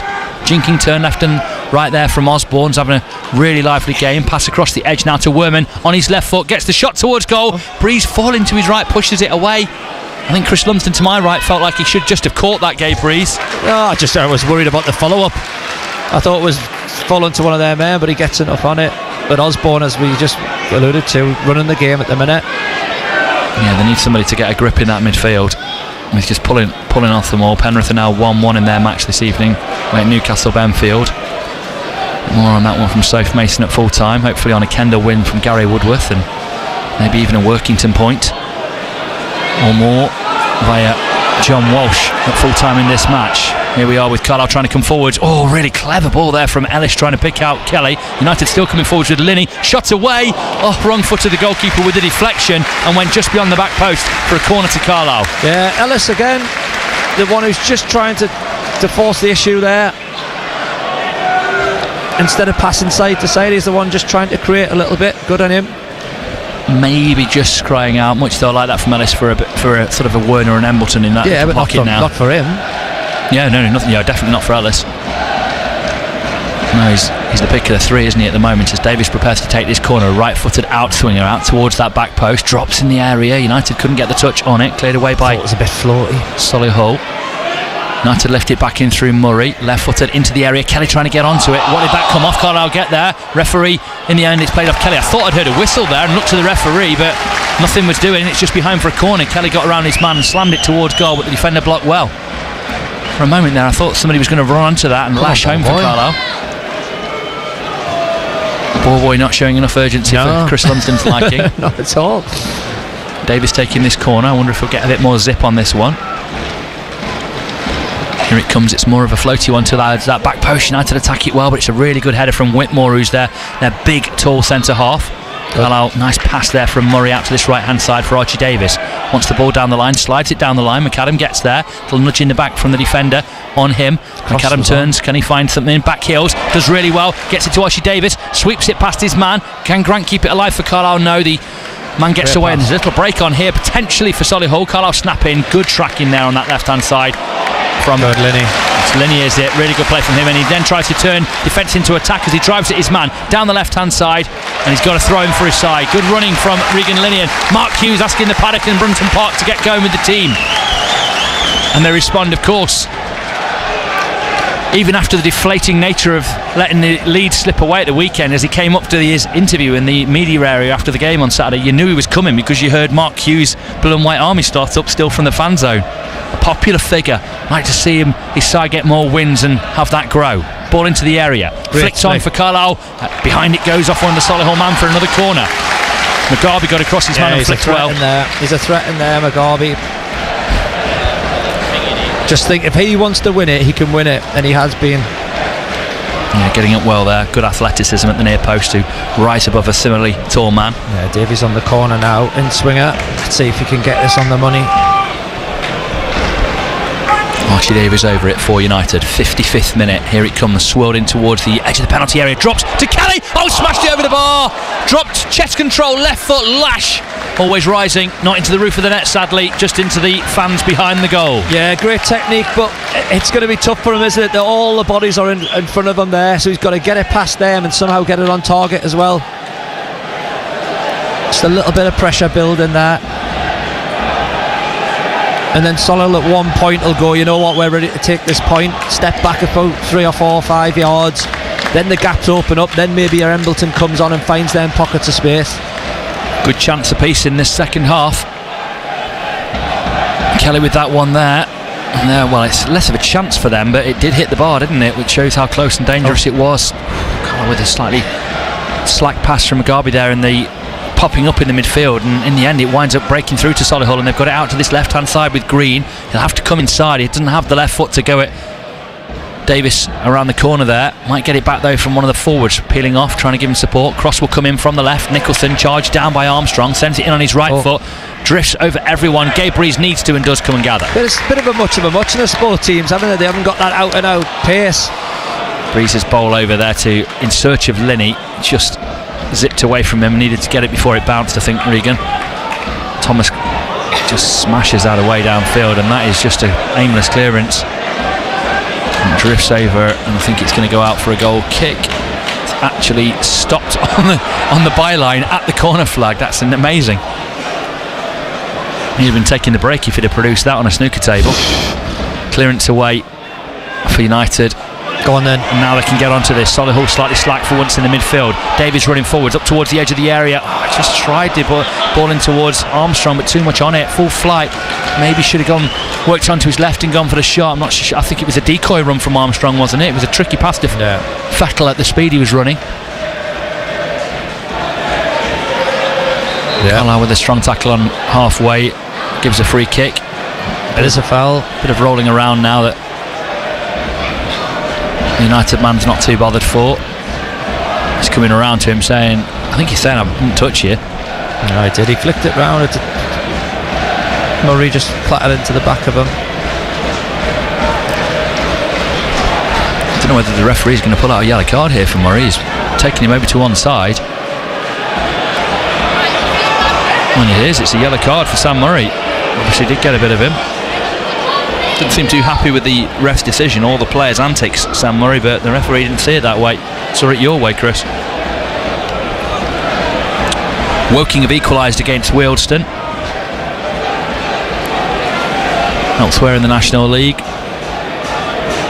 Could be their first point of the season after back-to-back defeats if they can draw that one.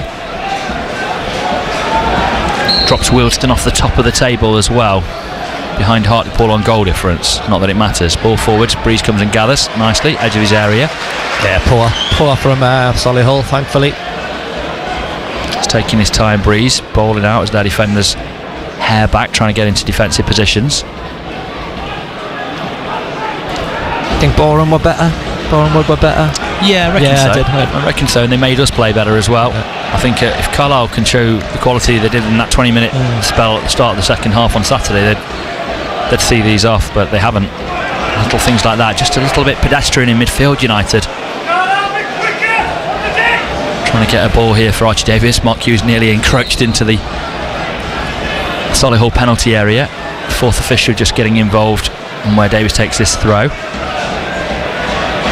And a great deal for Davies to hit. Down the line he goes. Kelly just rests his man off the ball and does well on the touchline. And that guy clears, but it's gone out of play for a Carlisle throw. Davies can take it further up again. You can see the numbers on the back of all his forward shirts there, but Linney's come all the way over to this right hand side, keeps it in play, plays it down the line to Davies. They've got the two big men in the area. Davies sends the cross in, Armstrong miskicks it, might make it to Kelly, charged down still on that left hand side by Ellis. Armstrong trying to keep it alive in there, and in the end Solihull get it away, but it should drop to a Carlisle man. They're a bit slack going after that one, Carlisle, and it allows McFarlane to get on the ball here. He's got a runner left and right, slides it to the left hand side just here. A little bit pedestrian at the minute, Grant. Yeah, he's not moving around very well, is he? For a box-to-box midfielder. It's a fairly crass foul there from Ellis, just too much into the back of the lively Osborne, and gives a fairly straightforward free kick to the shout was right before visitors. From a supporter behind us. Move it quicker. Mark Hughes has got his hands on his hips down below us there, just looking a little bit frustrated. I wonder how long it'll be until we see a change. None of the Carlisle subs out warming up as far as I can see. Now there they go now down below us, and that gets the paddock applauding. Osborne flights one to the back post, looking for the head square, and it comes from Whitmore. Volleyed away though by Tyrell Thomas. Can United get onto this? I think Regan Lee stamped on someone's water bottle on the far side as they tried to chase that one down. No, it's Kelly actually chasing after the ball. Under this, Davis gets up. Won it. Header goes beyond Davis to the back post, and they'll try and get the cross in here from Nicholson. Carlisle managed to get back in and defend, and they might just get onto this with Armstrong, who nearly stole a absolute gimme there off Solihull. Davis wants to let this try and drift. It's not going to with a backspin. His clearance goes straight to their number 2 Clark, who miscontrols it out for United's throw. Terrible. Yeah, it wasn't great play from anyone in truth. I'm hearing that Penrith are 2-1 up. 2-1 up. Good news for Penrith at Newcastle Benfield this evening. Just what Jim Nichols' side need. Down the line, header on. Armstrong trying to get after it, having his shirt tugged, tried to throw himself across the flight of the ball there. Not entirely sure how their strikers got onto that one, and McFarlane's broken through, and he was fouled on the edge of the area. Tyrell Thomas, but between them it was really poor there. It's a yellow card for Thomas, but he's almost making up for Mugabe's mistake there. How on earth did they allow the forward to have so much time and space to get that first touch, spin the ball in behind, and then Mugabe was the wrong side of his man and just felled him right on the edge of the area. Well, and this is a very good free kick position. Let the ball bounce again, haven't they? Not assertive enough, not commanding enough. That Whitmore does not let that happen on the edge of their area. He's gone and won everything. I'm going out to win it. Knows the division, doesn't he? It's accountability, isn't it, somehow? It's, whose is it? Mugabe or Thomas has got to call it, go for it, win it, but it's like they don't want to. Assertiveness.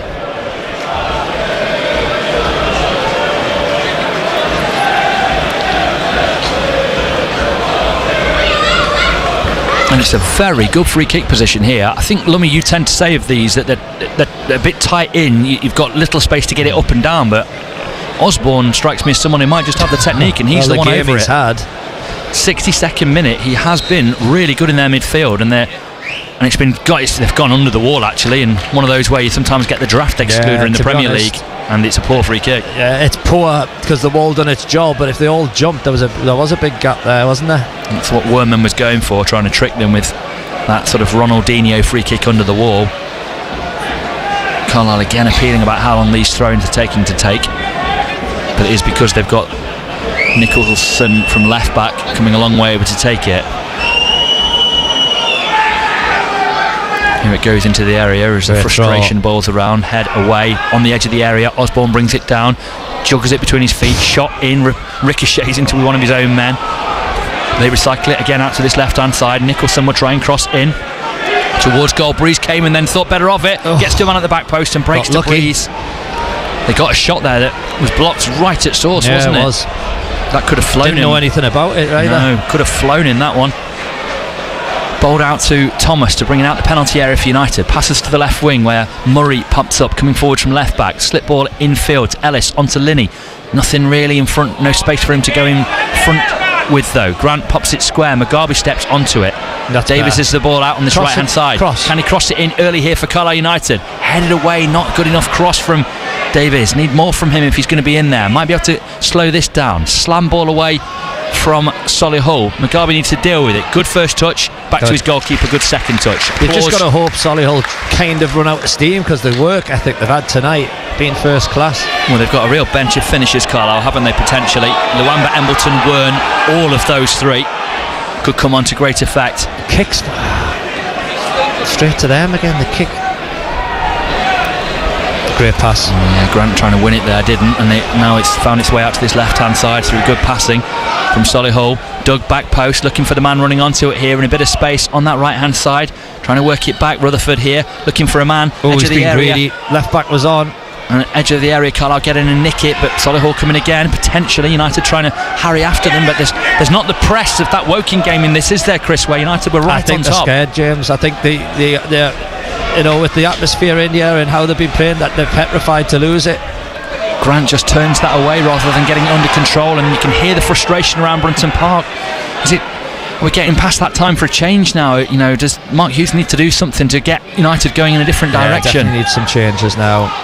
Doesn't look like anything's close, just looking at him on that touchline. As Solihull coming again, Solihull looking more likely at the moment. They've had more attacks, they've had more on target. Possession very even. Now Carlisle with a chance to break. What can they produce here? Ball out left hand side, looking for the run, potentially for United. Turned away and it would drift out to play for a United throw, just inside that Solihull half. Good ball in search of Linney, but not able to get onto it. Defender just always closer. Grant gets it down. A languid pass, gives it to Mugabe. More zip on Mugabe's passing, I do like that about him. To Davis on the right, checks inside, looks for options, being held as he tries to get away from his man here. Still being held, gets around him anyway, into the penalty area, cuts it back, finds Kelly, edge of the box. Grant just not showing at all to want that, gets it to Murray, sent back into the middle. Kelly attacks again, drops to the back post. Davis should pick it up for United, gives it to McAdam. Needs something from Davis as well out on his right hand side. Tackle came in. When Kelly had that there, Grant showed absolutely no interest in showing to run onto it and shoot, Chris. It's like it's not in his makeup. Went to Murray as a consequence. Yeah, it's Well done Davies though, wasn't it? He kept going, didn't go down for the foul because he knew if he got away he was in a great position. Go and do it again. McCallum opens it up to Davies here, sends the cross in towards goal, straight down the goalkeeper's throat. Yeah, but he's put it in an area there. Kelly's made his run, so can't really have a go. Hughes, change it up is the shout around us. He is now talking to a member of the coaching staff down below us. Carlisle head away through Thomas, drops to Davis. Can he hold off his man here? He can do enough. McAdam swirls it down the line, but Armstrong not able to get on that one. The defender was on the front foot. And they go back to Nicholson, who clears down the left touchline. Mugabe needs to get this right. Good chest control. You feel a bit more confident with him there. Oh no, his hamstring's gone. The back of his leg, he's holding the back of his leg as he turned down to that one. That could be a problem. Morgan Feeney immediately sent out to warm up with Aaron Hayden not on the bench. Oh, and then the pass square is hopeless from Grant, and it's allowed them to get through. Clean through and goal. Massive chance. And he's put it in the bottom corner. Terrible pass across the defensive line. Mugabe down injured as he tried to get back, and Creaney gets in and scores his first of the season and first since signing from Tamworth. It was a wretched pass from Grant, nowhere near Thomas. One pass later, Creaney's in to slip it into the bottom corner. Carlisle behind at home to Solihull in the 67th minute. Yeah, I'm just watching it again. Yeah, he's just not looked, has he? And you've got to give credit to Solihull because he's passed the ball, and I told you the 9 put the ball in earlier in the game, didn't he, in the net when he was offside, just to get himself going. And it's a good finish on his left foot when he's right footed as well. So terrible on Carlisle's point of view. Mugabe pulls his hamstring. Grant and Mark Hughes has just turned to his bench and said, what the was that? And you've got to wonder, haven't you? Yeah, I'm just wondering what he's so annoyed. I know he's annoyed with the goal, but I'd like to know what he's actually saying. Is he saying to Mugabe, do you need to come off or what? He doesn't want, he had this situation with Hayden saying, I'm alright, I want to play on Saturday, and he needed to probably take authority and say, no, get off. So the question is, does he want to bring Feeney on? I would just I would take a few off now. Grant has to come off, I think. It's regardless of the mistake we just mentioned earlier, he's just kind of passive, yeah. And it was another sideways pass, Chris, that cost him there. Carlisle throw to the right hand side, well behind here at home in the National League, to Solihull Moors.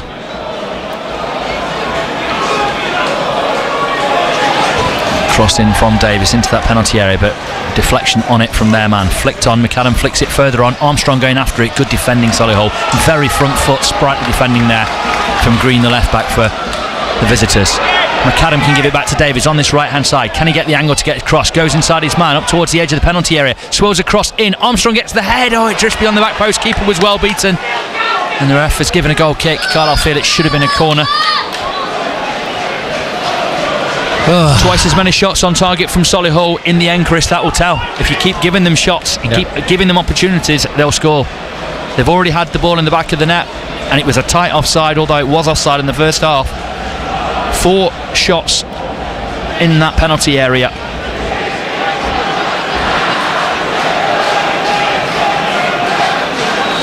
Not looking balanced, not looking right at the moment. Changes coming now for Carlisle. Looks like Junior Lawamba's coming on. Armstrong giving chase here to see what the defender's made of.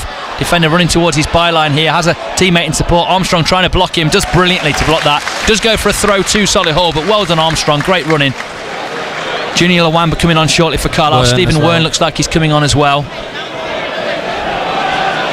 It's not been good, this, has it now? We reach a point where it's just poor. No, because you're thinking, you've got to give them, you've got to take it into consideration what the league's about, how people are coming here and shutting up shop, but the performance just hasn't been there with the passing, with the movement. There's been little signs, but not enough. Seeing defensive frailties a little bit, and then Solihull have grew into it.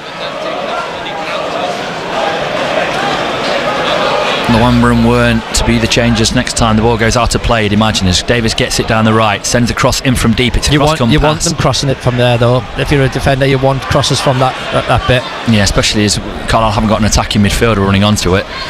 With Linney on that left-hand side, 1-on-1 though against Rutherford, gets to the byline, sends a cross in towards goal. Kelly attacks it, goes beyond him. Davies will get there at the back post and pick it up.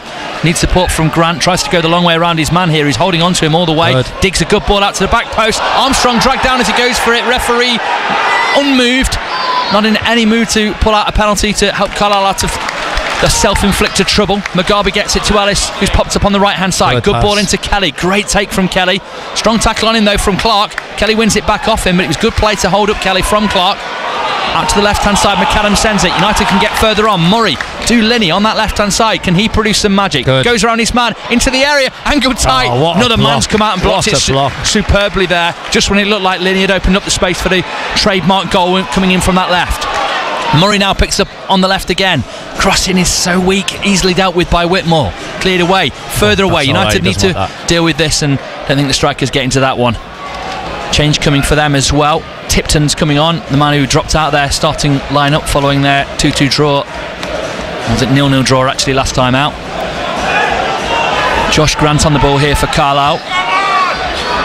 Just turns around in a circle and then passes out to Murray at left back. Down the line to Linney, lets it run on, trying to get there. Another Carlisle man in support, goes out of play. Carlisle throw. Do they want the changes now, or are they going to let a bit of momentum go? I think the changes are coming. Here we go. For United, Luamba and Wern coming on. Fourth official just being talked to by their manager. Are they doing their change first or ours? Just trying to get in the way and delay here, aren't they? What's going on here? They've taken over the substitution and trying to get more instructions out all of a sudden. So it's Osborne for Tipton, and that is the change actually they made at from the weekend. And the ref's going to allow him to run off all the way across the pitch. I don't know if that's something that's not got down to the National League, making them go off on the nearest out area. And obviously he's doing his Peter Kay run. Well, why wouldn't he? It. Yep, absolutely. Why wouldn't you try and waste time? Why wouldn't you try and take time? Armstrong is off for Luamba. That's the Carlisle first change. Junior Luamba comes on. It's another debut for United as well. Armstrong will just really... Is it? Yeah. Armstrong coming off, and so too is Josh Grant, which is no real surprise in truth after that, Chris. He's replaced by Wern. Tough debut. He's put his hands up to the paddock there. He'll get better. Not a great debut, but he'll get better. At least he acknowledges. Yeah, that'll ingratiate him, won't it? Just holding his hand up saying sorry. My bad sort of thing. Carlisle throw from the left. Murray with it into that penalty area. Can they get onto something in there? Hacked away Solihull. Further away. Someone just got a nick on the edge of the area, which stopped Carlisle getting onto it. Davies went all the way back to Breeze when I think there was a feeling could have tried to pass forwards. Breeze cracks it forwards. Whitmore just... I don't know why Thomas didn't run after that like Whitmore did. Whitmore committed and went and won the header there, and Thomas is right next to him, and ball forwards. Kelly going after it, headed away at the back again by their back line. 6'2", 6'1", 6 foot their back three, and they've dominated Carlisle in truth aerially. Even Kelly hasn't won as much as we see him do periodically as the rain swirls around us here at Brunton Park.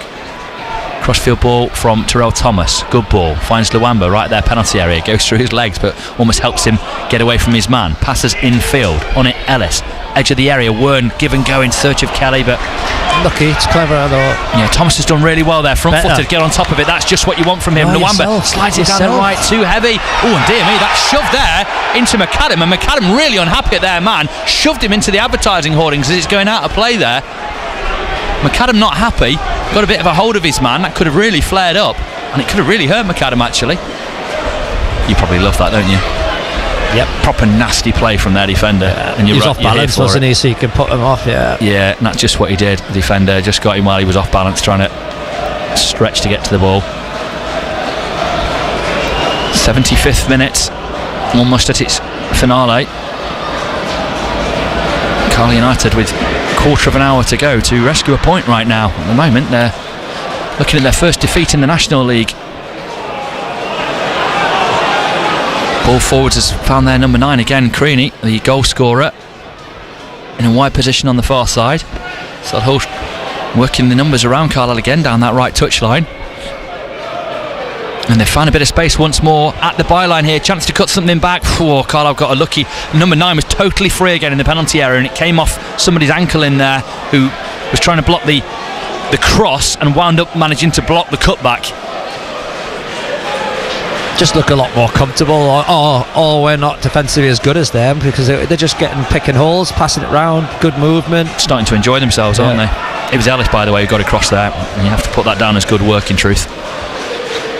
Here comes the Solihull corner. A second now will be terminal. They've won the header, but Gabe Breeze can easily get down and go and grab it. He wanted to bowl it out, somebody right in his way trying to stop him, and the referee's given a free kick for the way that the man tried to obstruct him, even though there was no contact. It's a rule, any listening refs will know it, where any other business territory, if it's sort of unsporting conduct like that, you're allowed to just give that free kick for it. And the latest change is Shem Whitehall coming on, who signed from the Northern League level in the Midlands. Signed from a team called Studley, who I must confess I'd never heard of before. And he comes on for Creaney, the goal scorer.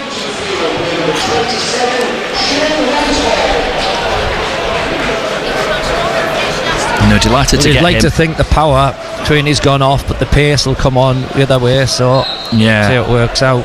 He looks sharp in the warm-up, the subs just come on. Yeah, and I think he is quick. That's what they talked about, quick and goal scoring at that, as I said, comparable Northern League level in the Midlands Combined League, I think it is, or something like that. Cross. Kelly gives it to Davis, sidesteps his man, gets to the byline, cuts it back, drops straight to Kelly in the penalty area, tries for the ball in towards Wern, angle for the shot maybe for Lawamba, trying to find the angle, looking to pick out a teammate, didn't just get the ball away hot potato, out to that left hand side, Linney trying to make something happen for United. Down the line it goes to Murray, he'll send the cross into the penalty area. It's a bit of an easy one to be dealt with, drops to the back post though for Davis, pick it up again for Carlisle, 1-on-1 against the fullback Green on this near side, doesn't have it about him just to beat him all in one, manages to pass it through and finds his man in the area, and then a total miss kick from Davis and it goes into the Warwick Road end. Oh dear. 78th minute. We're up 2. Barrow still trail, Rangers have one back against Club Bruges, 3-1 down though at Ibrox. Carlisle dropping down to 9th in the table, not that it matters early on, but 3 off the teams at the top, and with a number of teams on maximum points yet to play, Rochdale, Scunthorpe and Southend could find themselves 5 points off the pace after 3 games, after the Wednesday night games. Ball picked up by Solihull off Carlisle's defensive header, edge of the area. McAdam really didn't want to let go of his man there, did he? Good work from McAdam. Nicholson with the diagonal ball out to the right, did work the man out there very hard, but Rutherford dealt with it. Back into defence it goes from Tyler French.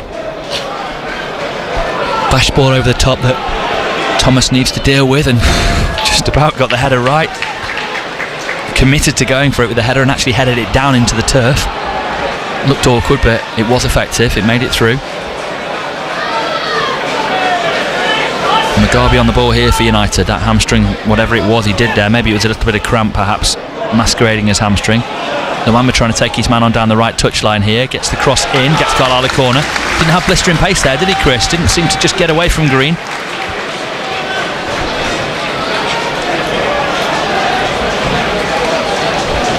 Quite like you'd want.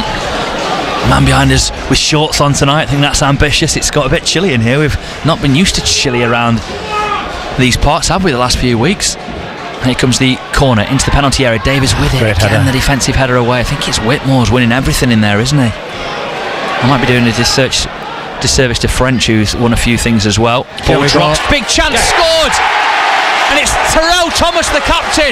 The defensive header just dropped and he controlled and rattled it home. It's a really good finish for a man who's had a tricky start to this season. He put that away like a striker in mid-season form. Carlisle United level in the 80th minute with Solihull Moors. Yeah, great strike.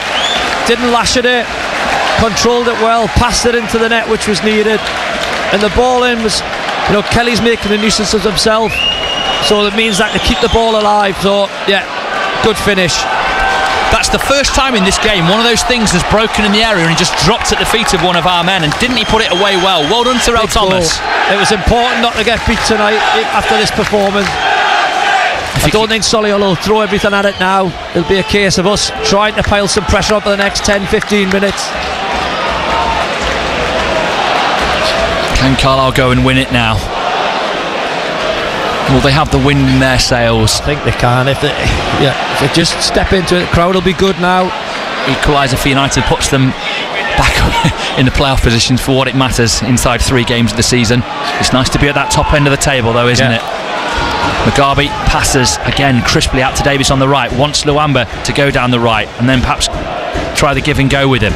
He's got Davis in support here. Luamba looks like he's going to try and take his man on here, seemed determined to. In the end it goes out for a throw in off the ankles of the defender. Oh, Ellis wanted that for an age, and you could get it in towards Kelly as well. Just taking a bit long there, isn't he, Archie Davis? You can see Ellis being held there. Kelly's turned brilliantly. Oh, great block, back to Kelly. Goalkeeper saves, hacked away. What a melee, and somehow Carlisle can't get it over the line. Brilliant defensive work from Solihull. Possibly a penalty as well. Ball into the area, Kelly attacks. His header though goes beyond, and it's a goal kick. Yeah, better though.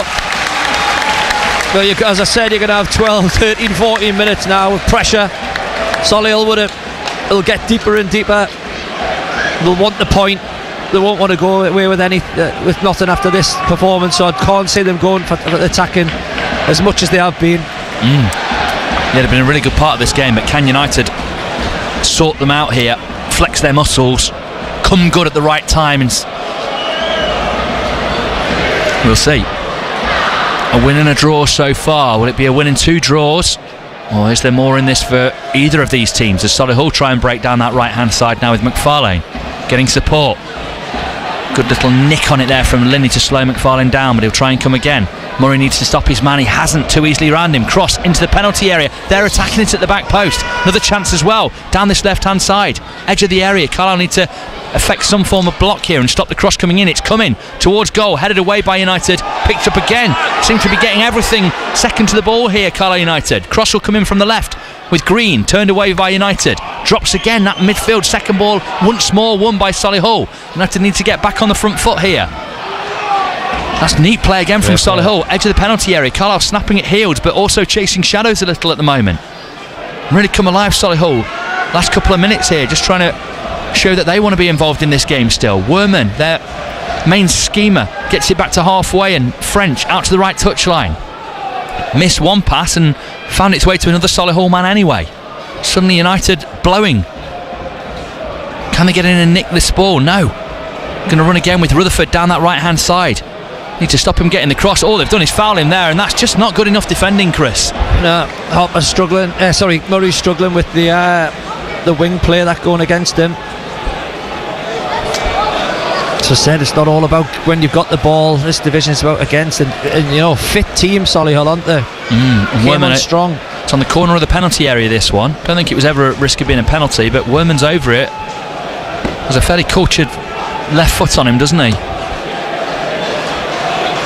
It was a poor free kick when he tried to shoot under the wall in the end, but the sort of guy you'd fancy could put something very tastily into the box. United have got to be very careful here, not let what they've just earned back slip away so quickly, or at all. 85th minute. Solihull on the attack. Referee about ready to let this free kick go. There goes his whistle. Werman over it, sends it back post. There's a man there, gets the head right way across the face of goal, and United managed to get the second contact, and there's a potential chance here to break down the left hand side. Regan Linney just overbalanced as he went herring after that one, trying to do everything, trying to take on 3 men. Wealdstone have taken the lead again at Woking. Carlisle hack away through Mugabe. Luamba could have engaged with that one. Oh, and then he just barges into his man, and that'll have to be a free kick. Silly play. If it had done that, if it had gone for that straight away, Chris, he'd have won the tackle. He hesitated and then did it and just gave away the foul. On comes Stevenson. I think it's Bradley Stevenson for them. Time from Billericay after coming through at Gillingham. And he comes on for McFarlane, I reckon that is. Number facing away from us. More of a midfielder, Stevenson. And looks like that's where we'll go and slot in, so just try and shore up that midfield slightly. And maybe try and overload Carlisle in there and feed a ball through to the pace of Whitehall. Crossfield ball from the free kick is going to drift beyond everyone. Need to get some momentum going now. It's just going to die out. 86th minute. Well, United on for something now, and with that goal they even things up, and with that scramble as well. 8 shots apiece now. Solihull just edging the shots on target still. Oof. Dear me, what on earth was that over on that far side? Was it Wern? It's Linney, isn't it? Is it Linney, like under pressure, trying to kick it forwards and clear it, and just completely miskicked it back down the touchline. He was on the touchline and out of play for a throw to Solihull. Really strange one. Seemed to like wind up too big of a kick on it, didn't he? And just miskicked it. I think Alan Hansen would talk about percentages there, wouldn't he? Just get the ball forwards, don't go so big that you miskick it. Throw that Nicholson will take, trying to get it into the Carlisle penalty area. Gets it in, header comes off Ellis. United need to deal with it. All the hooked attempted clearance Thomas gone back in towards goal from Thomas. Bowled out down the right here. Can Davis get onto it? Trying to motor away from his man. Great running away from his man. Has Linney in space on that left hand side. Goes instead to Wern on the right. Steps into the penalty area, trying to make something happen. Dinks into the box. Cleared away by them. Picked up on the edge by McAdam for Carlisle United. Just didn't quite have the touch to open up the space for the first time shot. In towards the back post. Linney's there for Carlisle. Angle tight. Goalkeeper blocks. Falls to Luamba. Shot away. Straight down the goalkeeper's throat, and he saved. 2 shots saved by the goalkeeper in quick succession. Yeah, both of them getting really good connections on the ball. Fortunately, the keeper there, remember when he's right in the right place. Goalkeeper puts it way out of play. Good touch from Mark Hughes, gets a delighted cheer from the crowd. Goalkeeper saving both though before that. That'll move United on to 10 shots, 5 on target, so leading on all the key stats now except the goal. 1-1 at the moment. Can they force the issue and make this happen late on here? Murray in a crossing position, repelled by the defender. Throw into Carlisle by the corner flag, left hand side. BBC Radio Cumbria Sport. Delighted to be with you here at Brunton Park, bringing you the action. Be much more delighted if we were talking about a win at full time though. Just coming up to 9:30. Get your reaction from all of our games and all the latest from our reporters. Penrith now 2-2 away at Newcastle Benfield. Throw into the penalty area, headed away by Solihull. Drops on the edge. Push square to Davies. He's got little to hit, so he has to take his man on here. Angle tight, gets across in towards goal. It's a good one. Drops in the penalty area. McAdam holds his man, and it's going to be a free kick. Really it's a good ball in, and you got people lined up. But defender gets a great header on it. Yeah. Fair play, Solihull. Fair play. It was a really good defensive header. Great cross, actually, that wasn't it, yeah. Davis? Didn't look like he'd opened up enough space to get that cross in. Yeah, just whipped his foot round it.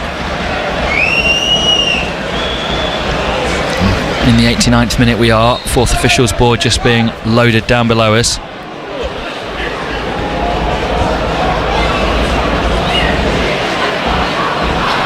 Don't know what the statistician's doing here, because he's not put either of those 2 chances on the Carlisle stats at the moment. 2 saves from their goalkeeper. Header away for United. Pokes it through. Luamba just a bit second best. Might just shrug his man off the ball here and be able to take it downfield. Good stuff from Luamba there.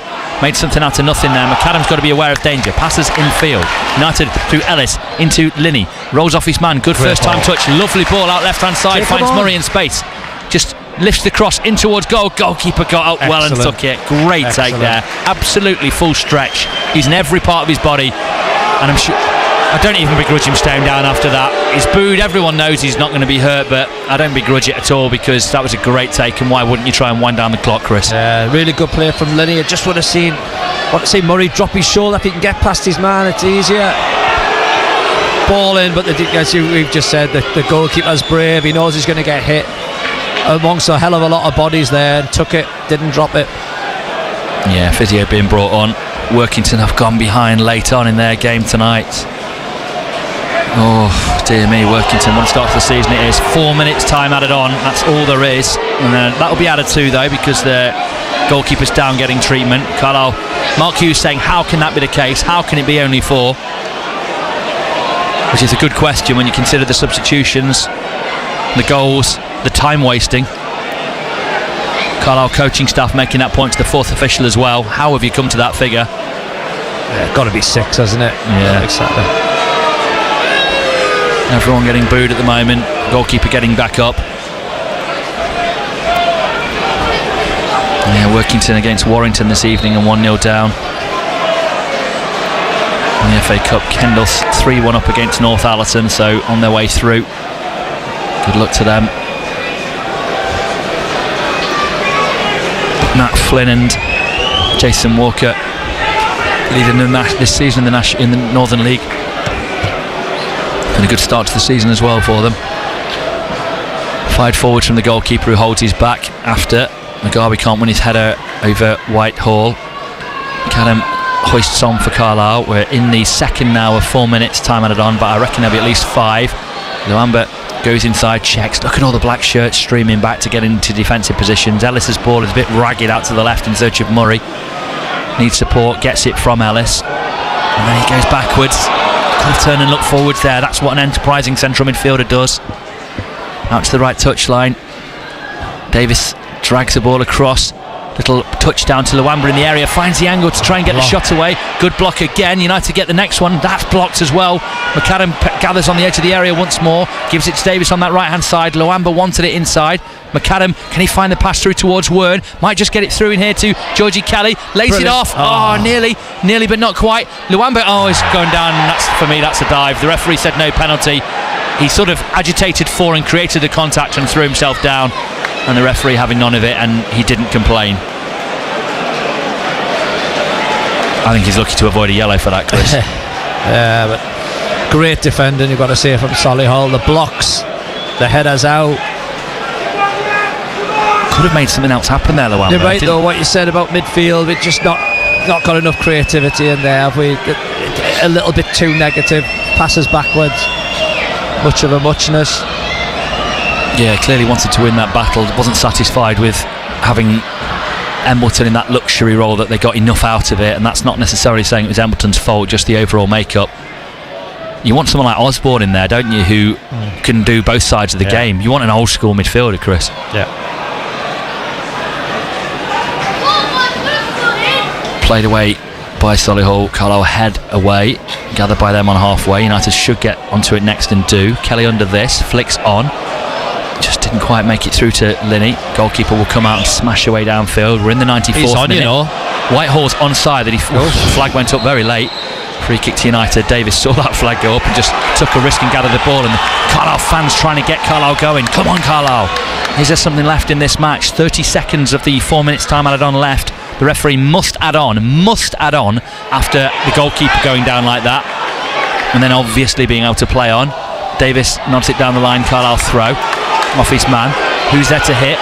Luamba's marked. Comes inside to Ellis. Can he look for that forward pass? Goes back to Davis on the right. What can he find? Stands across up into the middle there. Kelly trying to get onto it. Headed away by Solihull. McAdam there for United. 10 seconds of the 4 minutes to go. Then we're at the mercy of the referee.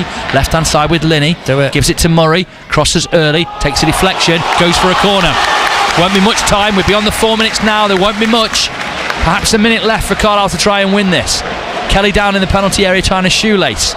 Corner's going to be taken by Davis. Ran out there, the ball by Linney, I think it was. Can United find a way past the imperious Whitmore in defence for Solihull? He's been excellent tonight, winning everything, troubling. What have Carlisle got left? Swirled in towards the back post, right down the goalkeeper's throat. And it's gone into the back of the net. The ref's given a free kick. Somebody bashed into the goalkeeper and he spilt it into the goal. I'm not sure there was that much in that. You'll have to watch now. I didn't really think there was a load in it. Wasn't quite the old Leicester of the 90s with Steve Walsh and the like just bundling every one-man ball, referee and a couple of fans into the back of the net. Free kick given. And in the end, United will wind up ruining what might have been. It's not. Maybe got his hand on it. Whoever it was went up there. Was it Mugabe? Yeah, I think so. Is the ref? How much more is the ref going to give us? We've got a minute beyond the time added on. The goalkeeper taking forever to take this goal kick. And the ref then blows full time. Could have just given us another corner. 1-1 the full time score. Flash scores have got it as 2-1. I wish it was, but it is not. That's got Carlisle going up towards the top end, but that's not the case, unfortunately. It's 1-1, it's finished. It's back-to-back draws at home after that fine win at Woking for Carlisle United, who are at Wealdstone next, who lead the lead. They're 2-1 winning at Woking, not quite full-time yet. Perfect start for them, 3 wins out of 3. Carlisle will think that they could have been in that position had they shown more quality, more endeavour, and perhaps sense that at the key moments in games when they were going away from them, Chris, because you felt the goal coming that came tonight for Solihull, as you felt the goals coming for Boreham Wood at the weekend. United just not quite sniffing out the danger and showing enough authority in these 2 home games. Well, if we're honest, it's good to get back a point, and we're probably going to be okay because it's the start of the season and we have a good squad and we've got good finances. But if that's our level of performance at the minute, you're going to say that's going to be miles off for where we want to be from now until the end of the season. I don't just mean individually, I think it's collectively as well. Mark Hughes has got to quickly sort out what his best team is and what his best players are and what formation suits them, and players as well have got to step up and produce better performances. Quite a few made debuts tonight, Chris. I'm not sure any particularly impressed. I just think as a collective, you're looking at the body language of players, I just don't think there's a lot of, it just doesn't seem a hell of a lot of strength in there or desire. I think there's an acceptance quite a bit, but you know what, it's the 3rd game. We do now have to start winning, so you count on, you definitely got to take 4 points over the bank holiday weekend to keep in touch, because as we said, teams are getting into their little rhythm now, and we're just stuttering a little bit. Certainly are. Applause all around, sportingly, to the players as they go off, and Mark Hughes as well, but he'll have some things to ponder. I'm not entirely sure Armstrong playing at times more off the right really works. Like you said, it wouldn't, Chris. You kind of feel that he's better suited being alongside Georgie Kelly if you're going to have him on the pitch. But that then begs the question, what do you do with Regan Linney? You don't want him pushed into a number 10 when you want him coming off the left, don't you? So do you play a 4-4-2 to get that out of them? Maybe you do. Maybe just simplify them and go back to a 4-4-2. But do they have the right options from the right if that is the case? All these questions for Mark Hughes to answer, but at full time here at Brunton Park, it's 2 fairly underwhelming draws in the end on the trot. I'm not saying there weren't highlights in both, and Carlisle are still unbeaten, and it's 5 points on the board, but you feel that there have been points left out there twice in 3 days. Yeah, well, yeah, it's the 1+ we're unbeaten, but quite quickly we need, as I've said, we need to sort out a way of playing that's going to suit us, and sort out players that we need in that team who are going to be pace, dynamic, get the ball forward quicker. And I don't mean lump it forward, I mean get the ball in midfield and pass it with a purpose, get our fullbacks joining in, get our wingbacks joining in, or whatever. And it was just a little bit slow, but easy to play against at the minute for me, and it just showed with the 2 home games. I think that the lads have enjoyed themselves who have played against us over the last 2 games here at Brunton Park. We will, of course, be going through tonight's game in a lot more detail in the next episode of the Carlisle Social, which will be out tomorrow on BBC Sounds around about lunchtime. Immediate reaction coming in. Mike and Carlisle, absolute shambles of a performance from the team and manager. Mike says team and manager both slow and ponderous.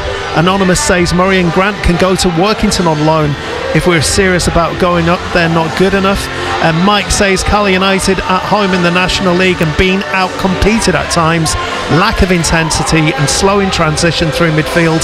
Problems ahead if this isn't sorted, says Mike. Solihull deserve to get something out of the game, and that's the reality of these 2 home games so far, Chris. I would argue that Boreham Wood were better than Carlisle on Saturday, and Solihull were largely better than Carlisle tonight. Yeah, they just all look a bit sharper, don't they? It looks like we're carrying a coat of arms on my back. It looks like the shirt's a bit too much pressure for a lot of them. And, we said the crowd will be great if we're winning. if it's not going right, they're going to be on your back, and that's why it takes characters to come and play at Brunton Park and be part of this season where we're going to try and go up. But I've got slow and ponderous. I think that's the way to say it. And I think we're seeing now from conference teams what they're all about: a very, very strong back line, an industrious midfield, and then sprinkles of a target man and pace around them. And any one of our midfielders, central midfielders, needs to take a look at the performance of 33-year-old Jamie Osborne in there tonight, because if any of them played as well as he had in the last 2 games, we'd probably have won them both. Well, we spoke about this on yesterday's episode of the Carlisle Social. A lot's been made about the defence. We know what the problems are with United's defence. Midfield has always been the big concern for me. Chris, I spoke about it before the season started a few weeks ago on the Social. When was the last time you saw somebody like Osborne control a game like that for Carlisle? Yeah, it's been a long time. I have to go back to Moxon. It'll have to go back to Moxon or a guy. Why has it not yet been addressed sufficiently? I think they've tried to address it. I just don't think they haven't. We've got to give Grant. Grant's being put back in. I know he's not had the best of games tonight. We've got to give him a little bit of leeway. We can't write him off after one game. Yes, he was poor. The same with the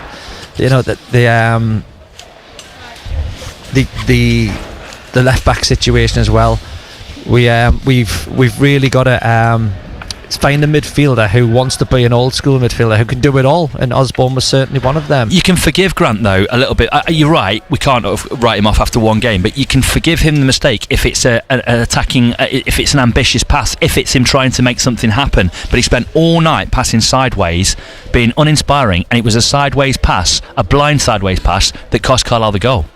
It's full time at Wetherby Road. It's a defeat for Barrow at one of their least favourite grounds. Harrogate running out 1-0 winners in our commentary game on DAB and on medium wave in League 2. Let's hear about it now. Adam Johnson and Alex Meakin have been watching. Yeah, full time here at Wetherby Road, and unfortunately Barrow unable to make it a hat-trick of victories on visits to Harrogate. The goal coming on 29 minutes. A mistake from Charlie Raglan on the halfway line, caught in possession by Stephen Duke McKenna. He weaved the ball through the middle for the imposing Sean Mikulski, who got the better of the Barrow back line before threading a ball underneath the foot of Will Stanway to give Harrogate the lead. It was the first half where Harrogate were very much the side in the ascendancy. They had Ellis Taylor crashing a shot against the underside of the crossbar. They had multiple chances drilled just wide of Will Stanway's goal, very much putting the pressure on Barrow, who looked off the pace in terms of their own play. They managed just 2 opportunities in the first half, but neither one of them managing to trouble James Belshaw in the Harrogate goal. Second half saw Barrow ring the changes. They brought on Innes Cameron and Sam Foley at half time, but unfortunately just 12 minutes into the second half, Sam Foley would end his game, picking up an injury, forced off. He'd be replaced in the game. Unfortunately, it would be injuries that would be the telling point, because another one of the substitutes in the second half also limping off with injury, and this is one that very much will have Andy Wing scratching his head, because the injury came to the on-loan forward Reece Healy, coming on towards the end of the game for his debut, limping off. Certainly looked in some discomfort as well towards the end of it. It was a second half where Barrow did ask questions of Harrogate. They did create big opportunities, the biggest of which coming to Tyler Walker at the back post, unable to recreate that moment from the weekend which saw him grab his first goal for the club. And Harrogate in the second half defended valiantly. It was Barrow that were the side in the ascendancy. They just couldn't find the way in, and ultimately, Alex, a frustrating second half, you could say, for Barrow, because they did ask the questions. Maybe on another day we would have been talking about a different result, but they just couldn't find the way in. Yeah, I think the second half they had a right go, knocked on the door as we said, but again, how many times did they really test the goalie? You know, they had 2 great chances where Tyler Walker should hit the target and make the keeper work, and then Elliott at the end of the game drags his shot wide, and I think that was the difference. You know, if they've not really tested, whereas Stanway's pulled off a couple of saves, he's had to pick a ball out of his net, and I think that first period of from 25 minutes onwards, Harrogate did enough to maybe just edge the game. Yeah, it was a much better second half, but the first half very much told the tale of the game for Barrow, and they do fall on the end of a 1-0 defeat here at Wetherby Road. Adam Johnson and Alex Meakin, who've been out Wetherby Road this afternoon this evening to see Barrow's third defeat of the new League 2 season. Elsewhere in League 2 tonight, it ended Newport 0, Salford 1, Bristol Rovers and Oldham finished goalless.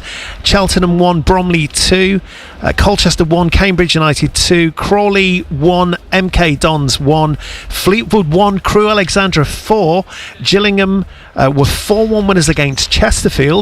Some surprise results in League 2 this evening. Harrogate 1, Barrow 0, as we've heard, and Swindon 0, Barnet 2. So Barnet, after 3 defeats out of 3 on their return to the EFL, finally get off the mark with that win this evening at the County Ground. Walsall 0, Grimsby 1 is a later score. They're into the 85th minute of that game. Full times in the National League: Altrincham 0, Hartlepool 2, Boston 0, FC Halifax 1, Carlisle 1, Solihull Moors 1 here at Brunton Park. Scunthorpe against Morecambe. Obviously, that game didn't go ahead, but Morecambe are back in action this weekend, which is the good news.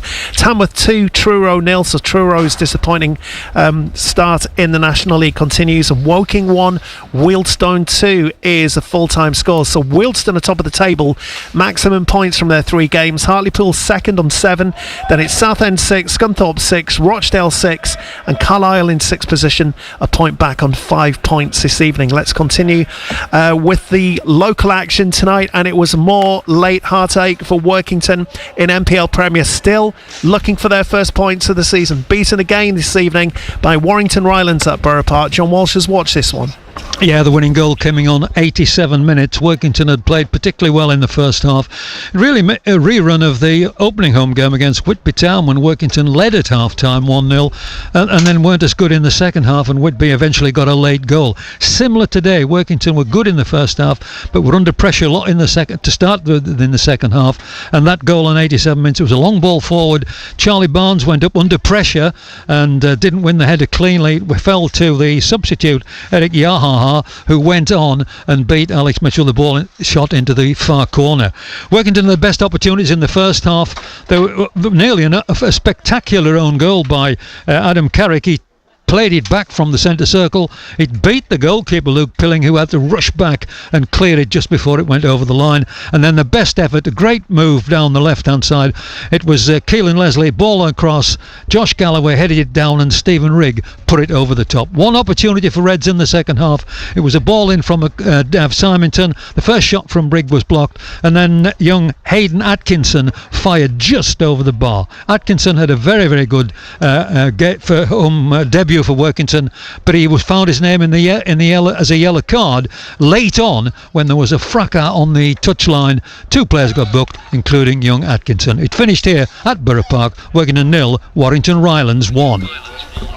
Barrow, by the way, 18th this evening in League 2 with 3 points from their 4 games played so far. Crewe are top, maximum points 12 from 4. Then it's Grimsby 10 from 4 as things currently stand. They're currently leading 1-0 against Walsall in that delayed start. Chesterfield 9, Salford 9, MK Dons, Gillingham, Bromley and Harrogate all on 8 points. Let's hear about Kendal Town just lifting the mood in the FA Cup against Northallerton. Watching at Parkside Road's been Gary Woodworth.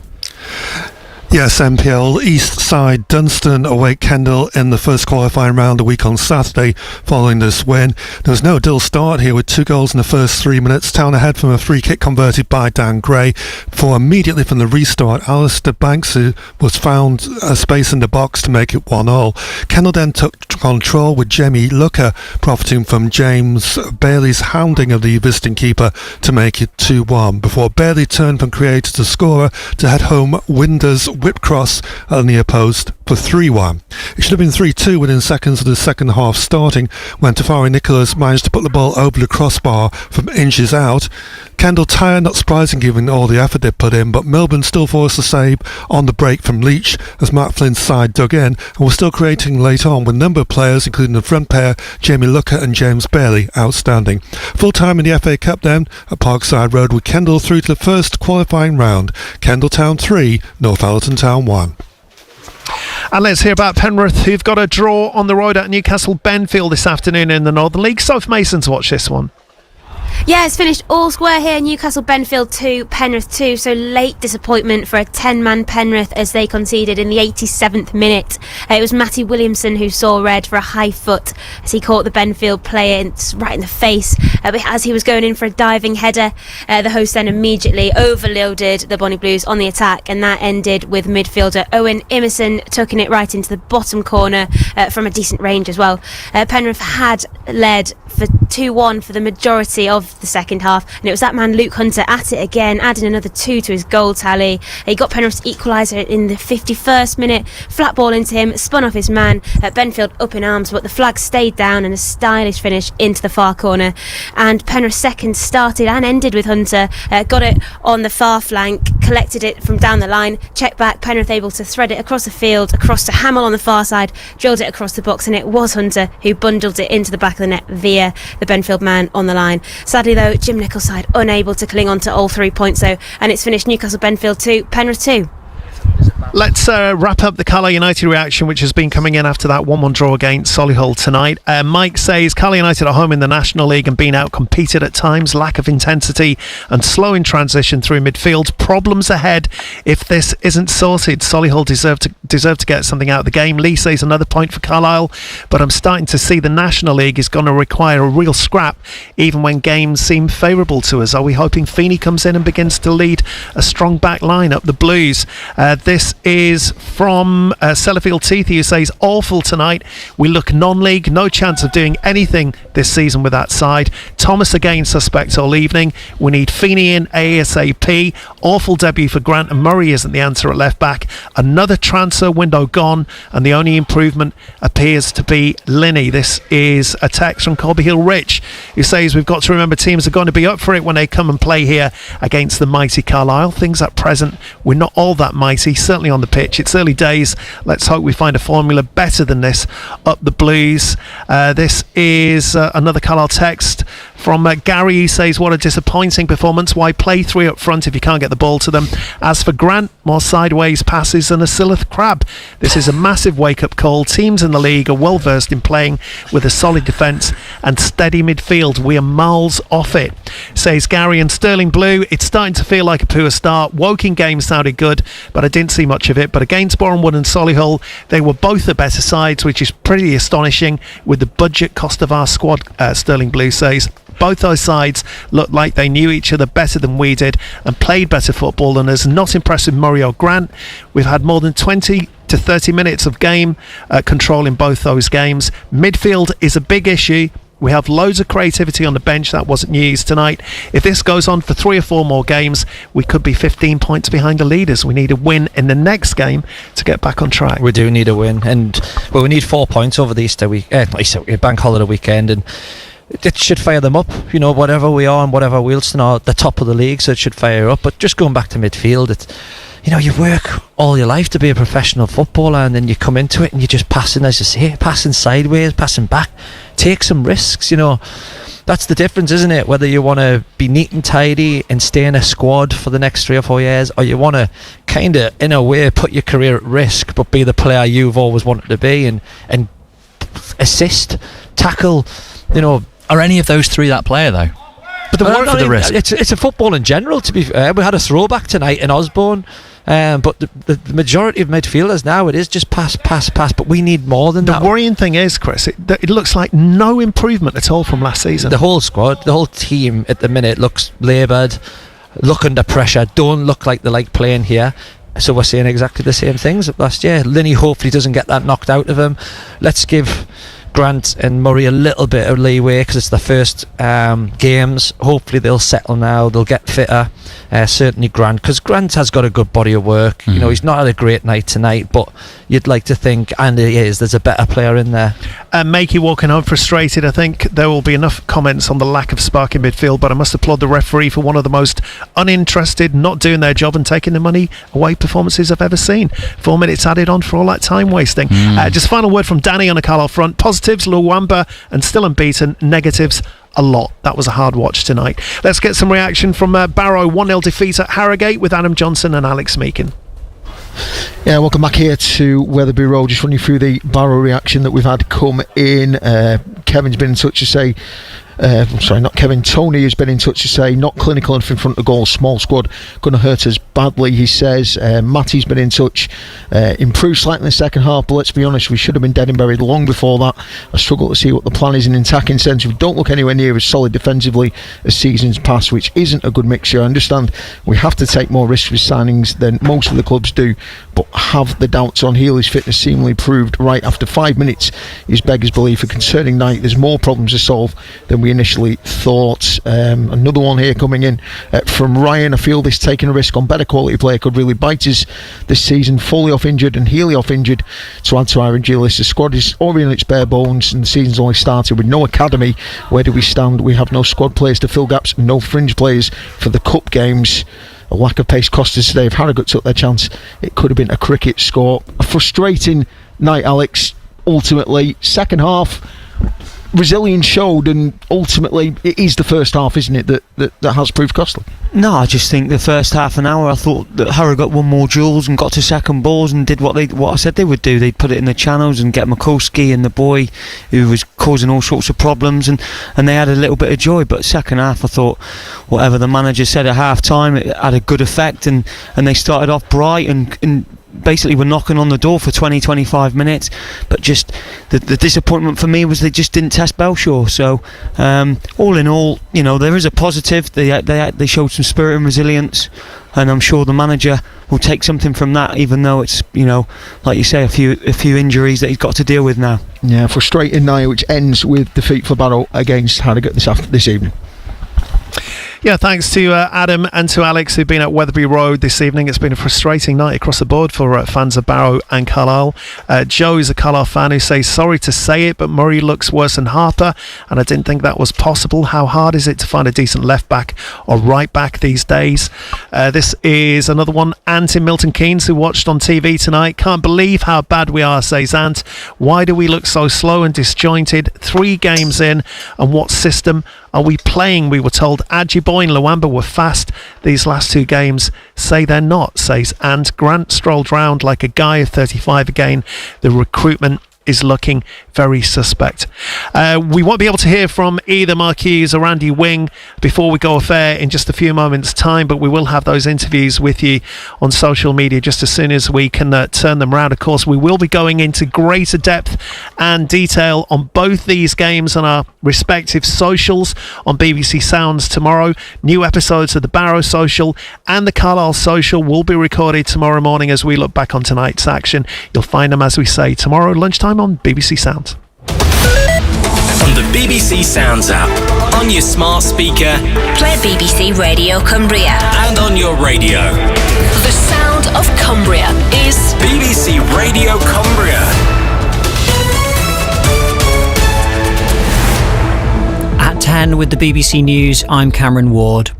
A local authority in Essex has been granted a temporary court injunction blocking asylum seekers from being housed in a hotel in Epping. There have been violent protests outside the Bell Hotel since a resident was charged with sexually assaulting a 14-year-old girl. The judge dismissed a late intervention from the Home Office and ruled that all asylum seekers had to be removed from the hotel by the 2nd of September. Danny Shaw is a former advisor to the Home Secretary. The hotel owners will try and take the case to the Court of Appeal, and they may well be backed up by the Home Office, which rather late in the day has realised the potential significance of what was going on in this case and tried to intervene. President Trump has ruled out deploying US troops to Ukraine to enforce a peace deal with Russia, but he hinted to Fox News that he could provide air support to European forces on the ground. A Mercedes driver has admitted killing a 22-year-old woman in a 140-mile-an-hour crash on Christmas Day in 2022. 32-year-old Evan Ford was behind the wheel of a black Mercedes car in North London when he crashed into the back of a BMW. Brazilian Maria Carolina de Nascimento, who was a passenger in the BMW, died at the scene. New figures show that supermarket inflation fell slightly this month, but it remains well past the level at which price rises really start to bite. Grocery prices were 5% higher than a year ago in the run-up to the middle of August. A man who had to have his leg amputated after smoking for 50 years has said that picking up cigarettes is never worth it. Cliff Hopkins from Wells in Somerset said he smoked 2 pouches of tobacco a week before deciding to quit 5 months ago after blocked arteries led to him losing his leg. And I haven't smoked since. Big help from the patches and whatever. It's down to you, though. It's down to you as a person. You've got to want to give it up as well. And I thought to myself, I've lost one leg and I don't want to lose another one. A Coldplay fan says she genuinely didn't have a clue that her partner was going to get down on one knee at a gig the band played last night. Crowds clapped and cheered as Amber Heard said yes to her partner Nick Bartrup's proposal, while Chris Martin sang Fix You at the concert in Hull. They say the first dance at their wedding has to be one of Coldplay's songs. It's a night I'll remember forever. And everyone around was going, "You romantic guy." I got videos from loads of different people around. It was so lovely. Some guy turned around and said, "I ain't going to ever propose because how can I match that?" Speaking of weddings, the wedding dress worn by Lady Mary Crawley in Downton Abbey is among dozens of costumes and props from the series that have gone on display ahead of an auction. Other items on show include the Grantham family car and a peacock dress worn by Laura Carmichael as Lady Edith. The third and final film, Downton Abbey, the grand finale, comes out next month. You're up to date. It's 3 minutes past 10. The Late Show. BBC Radio Cumbria. Good evening, it's Dean Jackson in for Becky. It's great to find you here.